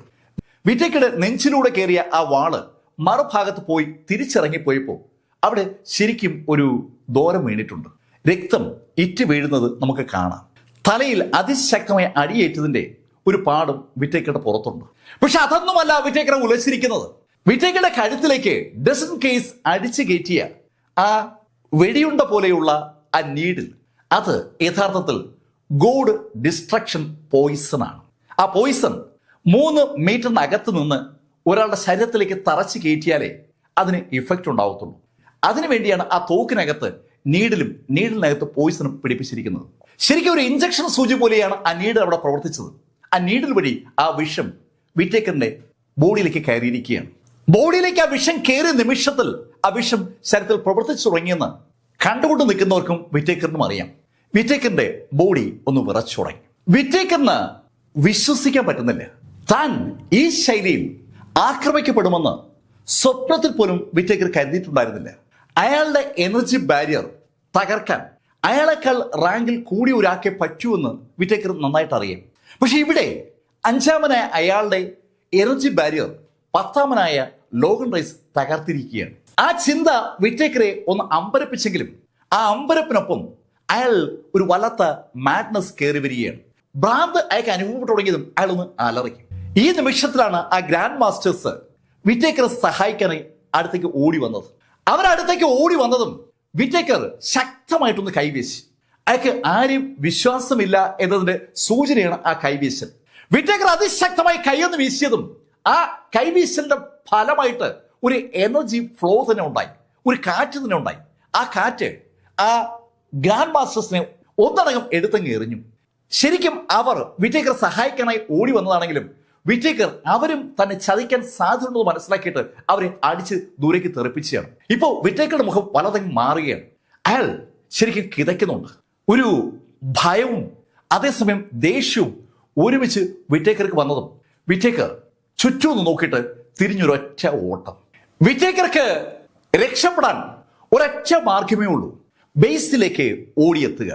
ബേസിലെത്തിയാൽ അയാളുടെ ശരീരത്തിലേക്ക് കടന്നിരിക്കുന്ന ആ വിഷത്തെ പുറന്തള്ളാനുള്ള എന്തെങ്കിലും മാർഗം കണ്ടുപിടിക്കാൻ പറ്റും. അതിനുവേണ്ടിയാണ് വിറ്റേക്കർ ബേസിലേക്ക് ഓടിയത്. വിറ്റേക്കർ ബേസിലേക്ക് ഓടുന്ന കണ്ടതും ഡസൻ റൈസ് മഞ്ഞ നിറത്തുള്ള ഒരു ടാബ്ലറ്റ് ആൽബർട്ട് നേരെ എറിഞ്ഞുകൊണ്ട് ആൽബർട്ടിനോട് പറഞ്ഞു, അങ്കിൾ അത് കഴിച്ചോ. ഡസൻ കെയ്റ്റ്സിന് കൊടുത്ത നാർക്കോ പിൽസ് അല്ല ഇപ്പോ ഡസൻ ആൽബർട്ടിന് എറിഞ്ഞു കൊടുത്തത്, അത് യഥാർത്ഥത്തിലുള്ള ഗുളികയാണ്. ആ പിൽസ് കയ്യിലേക്ക് കിട്ടിയതും ആൽബർട്ട് ഉടൻ അതും കഴിച്ചു. ആ പിൽസ് കഴിച്ചതിന്റെ ഫലം ഉടൻ തന്നെ ആൽബർട്ടിൽ അനുഭവപ്പെടുകയാണ്. ശരിക്കും അയാളുടെ ഇന്റേണൽ ഇഞ്ചുറികൾ ആ നിമിഷം തന്നെ ഭേദമാവുകയാണ്.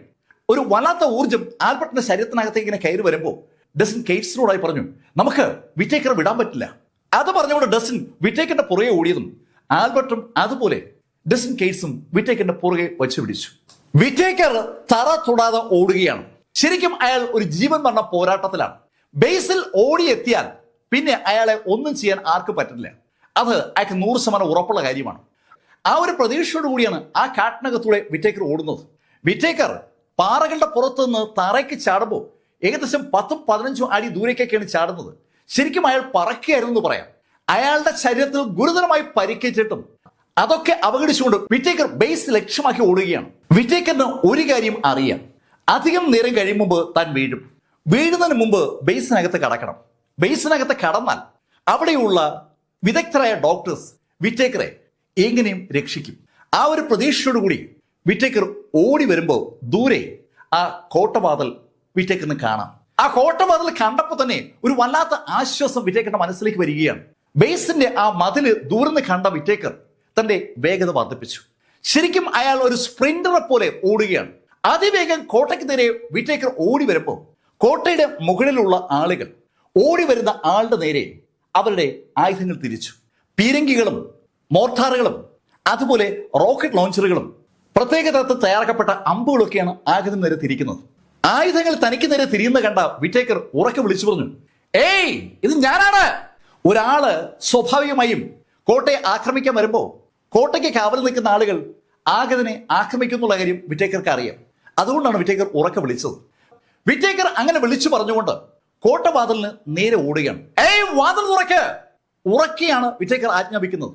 വാതിൽ തുറക്കെന്ന് വിളിച്ചു പറഞ്ഞുകൊണ്ട് വിറ്റേക്കർ ഓടി ആ വാതിലിന് അടുത്ത് വന്നിട്ടും വാതിൽ തുറക്കുന്നില്ല.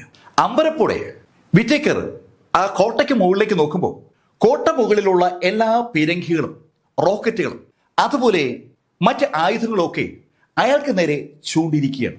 അത് കണ്ടതും വിറ്റേക്കർ മുകളിലേക്ക് നോക്കി ഉറക്കെ വിളിച്ചു, ഏയ് നിങ്ങൾ എന്തായി കാണിക്കുന്നത്? വാതിൽ തുറക്ക്! അയാൾ രണ്ടാമതും ആവശ്യപ്പെട്ടിട്ടും വാതിൽ ആരും തുറന്നില്ല. ഏയ് ഞാൻ പൗരൻ മാസ്റ്ററാണ്, വാതിൽ തുറക്ക്!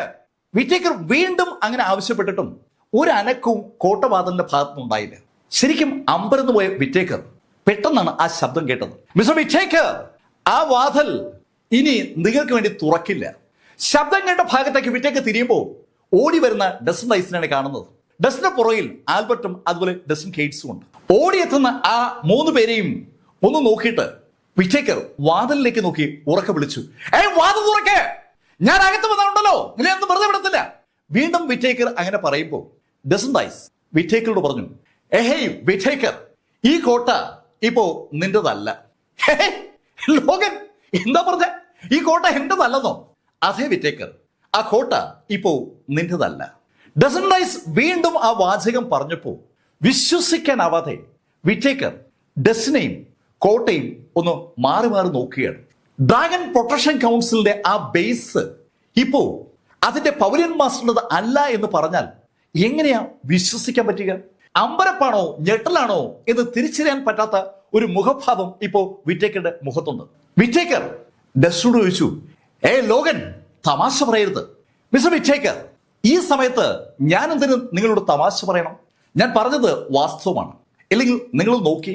അങ്ങനെ ഡസൻ പറഞ്ഞതും ആ ബേസിന്റെ വാതിൽ തുറക്കപ്പെട്ടു. ആ കോട്ടയുടെ വാതിൽ ഇരുഭാഗത്തേക്കുമായി അങ്ങനെ ഒഴുകി നീങ്ങുമ്പോൾ ആ വാതിലിലൂടെ സുമുഖനായ ഒരു ചെറുപ്പക്കാരൻ സിൽവർ നിറത്തിലുള്ള ഒരു പടച്ചട്ടയെ കടിഞ്ഞ് പുറത്തേക്ക് വരികയാണ്. അയാൾക്കൊപ്പം കുറച്ച് ആർമി ഓഫീസേഴ്സും ഉണ്ട്. സുമുഖനായ ആ ചെറുപ്പക്കാരനെ കണ്ട വിറ്റേക്കർ അമ്പരപ്പോടെ ആ ചെറുപ്പക്കാരന്റെ മുഖത്തേക്ക് നോക്കിയതും ഡസൻ റൈസ് വിറ്റേക്കറോട് പറഞ്ഞു, അത് ആദം സ്പാനർ. അറിയാമല്ലോ, ആദം സ്പാനറാണ് ആ വാതിൽ വഴി പുറത്തേക്ക് വന്നതെന്ന് വിറ്റേക്കറും കണ്ടിരുന്നു. വിറ്റേക്കറിന് അങ്ങോട്ട് മനസ്സിലാക്കാത്തതും അതാണ്. God of war Adam spanner എങ്ങനെ അയാളുടെ കോട്ടയ്ക്കകത്ത് കയറി? ആ കോട്ട പൂർണ്ണമായും ആദം സ്പാനറിന്റെ കയ്യിലാണെന്ന് സൂചിപ്പിക്കുന്ന ശൈലിയാണ് ആദം സ്പാനറിന്റെ ബോഡി ലാംഗ്വേജ്. ആദം സ്പാനർ ചിരിച്ചുകൊണ്ട് വിറ്റേക്കറോട് പറഞ്ഞു, മിസ്റ്റർ വിറ്റേക്കർ, നിങ്ങളെപ്പോലുള്ള ആളുകൾ ഈ രാഷ്ട്രത്തിന്റെ നിലനിൽപ്പിന് അപകടമുണ്ടാക്കുന്നവരാണ്. അതുകൊണ്ട് നിങ്ങളുടെ ഈ ബേസ് ഡ്രാഗൺ മാഷ് അവിടെ കീഴിലാക്കിയിരിക്കുകയാണ്. ആദം, നിങ്ങൾ എന്താ ഈ പറയുന്നത്? ഇവിടെ ഒരുപാട് സേനയുണ്ട്, അങ്ങനെയൊന്നും നീ കീഴടക്കാൻ പറ്റില്ല. മിസ്റ്റർ വിറ്റേക്കർ, നിങ്ങളുടെ ഈ ക്യാമ്പിനകത്ത് എത്ര സേന ഉണ്ടായിരുന്നു എന്നാണ് നിങ്ങൾ പറയുന്നത്? ഹേയ് ആദം, ഇവിടെ ഒരുപാട് സേനയുണ്ട്. ഏകദേശം 40,000 ആളുകളുണ്ട്, അതും ശക്തരായ ഭടന്മാർ. ഓഹോ, 40,000 പേരുണ്ടോ? ആ 40,000 പേരെ നേരിടാൻ ഒരു 2 ലക്ഷം പേര് എനിക്ക് പോരെ? ഹേയ് ആദം, നിങ്ങൾ സൗത്ത് വെസ്റ്റിലെ വൈറ്റ് ടൈഗർ ആർമിയുടെ ഹെഡ് ആണെന്നുള്ള കാര്യം എനിക്കറിയാം. പക്ഷേ ഹെഡ് ആണെങ്കിലും നിങ്ങൾക്ക് ഈ 2 ലക്ഷം ആർമിയെ നിങ്ങളുടെ നിയന്ത്രണത്തിൽ കൊണ്ടുവരാൻ അങ്ങനെ പറ്റില്ലെന്ന് എനിക്കറിയാം. വിറ്റേക്കർ പറയുന്നത് ശരിയായ ഒരു സ്റ്റേറ്റ്മെന്റ് ആണ്. ആദം സ്പാനറുടെ സേനയാണ് വൈറ്റ് ടൈഗർ സേന എന്ന് പറഞ്ഞാലും ആ സേനയിലെ 2 ലക്ഷം ഭടന്മാരെയും ഒന്നിച്ച് വിളിച്ചു ചേർക്കാനുള്ള അധികാരമൊന്നും ഗോഡ് ഓഫ് വാർ ആദം സ്പാനറിന് ഇല്ല. അതിനുള്ള അധികാരം സാക്ഷാൽ ചക്രവർത്തിക്ക് മാത്രമേ ഉള്ളൂ. ഡ്രാഗൺ മാർഷിലെ എല്ലാ ഗോഡ് ഓഫ് വാറുകൾക്കും ആ നിയമം ബാധകമാണ്. അവരുടെ കീഴിലുള്ള മുഴുവൻ സേനയും ഒന്നിച്ച് ഒരു ഗോഡ് ഓഫ് വാറിനെ വിളിച്ചു കൂട്ടാനുള്ള അധികാരം ചക്രവർത്തി കൊടുത്തിട്ടില്ല എന്നതാണ് സത്യം. ചക്രവർത്തിക്കെതിരെയുള്ള അട്ടിമറികൾ തടയാൻ വേണ്ടിയാണ് യഥാർത്ഥത്തിൽ അങ്ങനെ ഒരു കണ്ടീഷൻ വെച്ചിരിക്കുന്നത്. അതറിയാവുന്ന വിറ്റേക്കർ ആ കാര്യം ആദം സ്പാനറോട് സൂചിപ്പിച്ചതും ആദം സ്പാനർ വിറ്റേക്കറോട് പറഞ്ഞു, മിസ്റ്റർ വിറ്റേക്കർ, എനിക്ക് എന്റെ വൈറ്റ് ടൈഗർ ഗ്രൂപ്പിനെ ഒന്നിച്ച് വിളിച്ചു ചേർക്കാൻ അധികാരമില്ല എന്ന് എനിക്കും അറിയാം. പക്ഷേ അധികാരം ഉള്ള ആള് ഇവിടെ ഉണ്ടെങ്കിലും ആദം എന്താ പറഞ്ഞേ, ഈ മൊത്തം ആളുകളെയും വിളിച്ചു ചേർക്കാൻ അധികാരമുള്ള ആള് ഇവിടെ ഉണ്ടാവുമെന്ന്. എന്താ ചക്രവർത്തി നേരിട്ട് വന്നു എന്നാണോ ആദം പറയുന്നത്? വിറ്റേക്കർ, ചക്രവർത്തി നേരിട്ട് വന്നിട്ടില്ല. പക്ഷേ ചക്രവർത്തിയുടെ മിലിറ്ററി സിമ്പൽ ഉള്ള ഒരാൾ ഇവിടെ ഉണ്ട്. ചക്രവർത്തിയുടെ മിലിറ്ററി സിമ്പൽ അങ്ങനെയൊന്നും കിട്ടത്തില്ല. അങ്ങനെ ആരുടെ കയ്യിലും ചക്രവർത്തി ആ മിലിറ്ററി സിമ്പൽ കൊടുക്കില്ല. വിറ്റേക്കർ, നിങ്ങൾ പറഞ്ഞത് ശരിയാണ്. അങ്ങനെ ആരുടെയെങ്കിലും കയ്യിൽ ചക്രവർത്തി അദ്ദേഹത്തിന്റെ മിലിറ്ററി സിമ്പൽ കൊടുക്കില്ല. പക്ഷേ അങ്ങനെ പറഞ്ഞിട്ട് ആദം സ്പാനർ അകത്തേക്ക് നോക്കി. ആദം സ്പാനർ ആ കോട്ടവാതിലിന് അകത്തേക്ക് നോക്കിയതും കോട്ടയ്ക്കകത്ത് നിന്ന് വെളുത്ത വസ്ത്രം ധരിച്ച ഒരു സുന്ദരി പുറത്തേക്ക് ഇറങ്ങി വന്നു. അവരുടെ മുഖം ഒരു മുഖാവരണം കൊണ്ട് മറച്ചിട്ടുണ്ട്. പക്ഷേ മുഖാവരണം കൊണ്ട് അവരുടെ മുഖം മറച്ചിരിക്കുകയാണെങ്കിലും ആ ഇറങ്ങി വരുന്ന സ്ത്രീയെ സകലർക്കും അറിയാം. ആ സുന്ദരി പുറത്തേക്ക് ഇറങ്ങി വന്നതും ആദം സ്പാനർ വിറ്റേക്കറോട് പറഞ്ഞു, ഇത് പ്രിൻസസ് മാർഗരറ്റ്. പ്രിൻസസ് മാർഗരറ്റിനെ കോട്ടയ്ക്ക് മുന്നിൽ കണ്ടതും വിറ്റേക്കർ ശരിക്കും നടുങ്ങി തന്നെ പറയാം.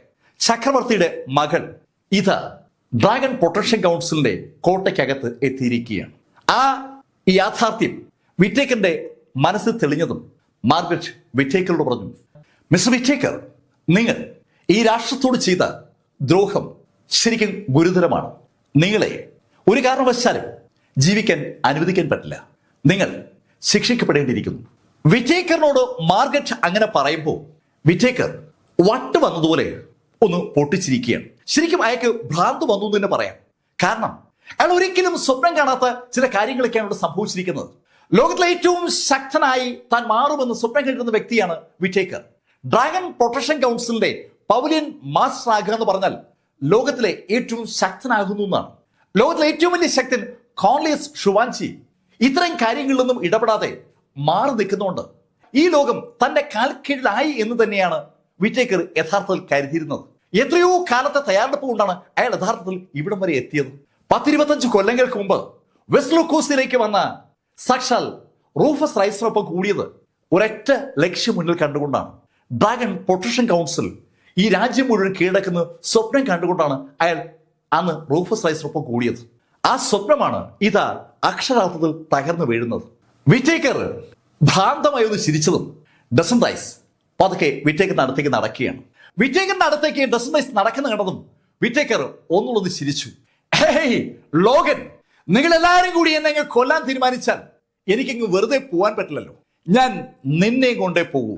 അങ്ങനെ പറഞ്ഞുകൊണ്ട് വിറ്റേക്കർ അയാളുടെ കയ്യിലെ ആ കുന്തവുമായി ഡസൻഡൈസ് നേരെ ഒന്ന് കുതിച്ചു. ആ കാഴ്ച കണ്ട ഡസൻഡൈസ് കയ്യിലെ ആ കറുത്ത വാളുമായി അതുപോലെ മുന്നോട്ട് കുതിക്കുകയാണ്.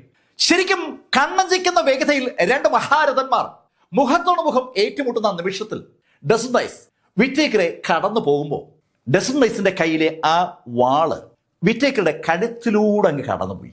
വിറ്റേക്കറുടെ ആ ചുവന്ന കുന്തം ഡസന്റെ നെഞ്ച് ലക്ഷ്യമാക്കിയാണ് വന്നത്. നെഞ്ച് ലക്ഷ്യമാക്കി വന്ന ആ കുന്തത്തെ ഒഴിഞ്ഞ ഡസൻഡൈസിന്റെ വാളാണ് വിറ്റേക്കറുടെ കഴുത്തിലൂടെ അങ്ങ് കടന്നുപോയത്. ആ വാള് കഴുത്തിലൂടെ അങ്ങനെ കടന്നു പോകുമ്പോൾ ഡസൻ വിറ്റേക്കറെ കടന്നു പോവുകയാണ്. ഡസൻ തറയിൽ ലാൻഡ് ചെയ്യുമ്പോൾ ഒരു ശബ്ദത്തോടു കൂടി വിറ്റേക്കറുടെ തല അയാളുടെ കഴുത്തിൽ നറ്റ് താഴേക്ക് ഇങ്ങനെ വീഴുകയാണ്. തറയിലേക്ക് വീണുകൊണ്ടിരിക്കുന്ന ആ തലയിലെ കണ്ണുകൾക്ക് ഇപ്പോഴും ഒരു അമ്പരപ്പിന്റെ ഭാവമുണ്ട്. ആ തലയ്ക്ക് വിശ്വസിക്കാൻ പറ്റുന്നില്ല. ഇതുവരെ ആ തലയ്ക്ക് സ്വന്തമായിരുന്ന ഉടലിൽ നിന്ന് ആ തല വേർപെട്ടു വന്നു. വിറ്റേക്കർ തറയിലേക്ക് വീണതും ഡസൻഡൈസ് ആ തലയുടെ അടുത്തെത്തി. ഡസൻ തറയിൽ വീണ വിറ്റേക്കറുടെ തല ഇടത് കൈ കൊണ്ട് ഇങ്ങനെ പൊക്കി പിടിച്ചിട്ട് വിറ്റേക്കയുടെ മുഖത്ത് നോക്കിയിട്ട് ഉറക്കെ പറഞ്ഞു, വിറ്റേക്കർ, നീ എത്ര വലുതായാലും എന്റെ അമ്മയെ കൊന്നതിൽ നിന്ന് നിനക്ക് ഒഴിയാൻ പറ്റില്ല എന്ന് മനസ്സിലായില്ലേ? കഥയുടെ ഈ ഭാഗം ഞാനിവിടെ അവസാനിപ്പിക്കുന്നു. അടുത്ത ഭാഗവുമായി അടുത്ത ദിവസം നമുക്ക് വീണ്ടും കാണാം.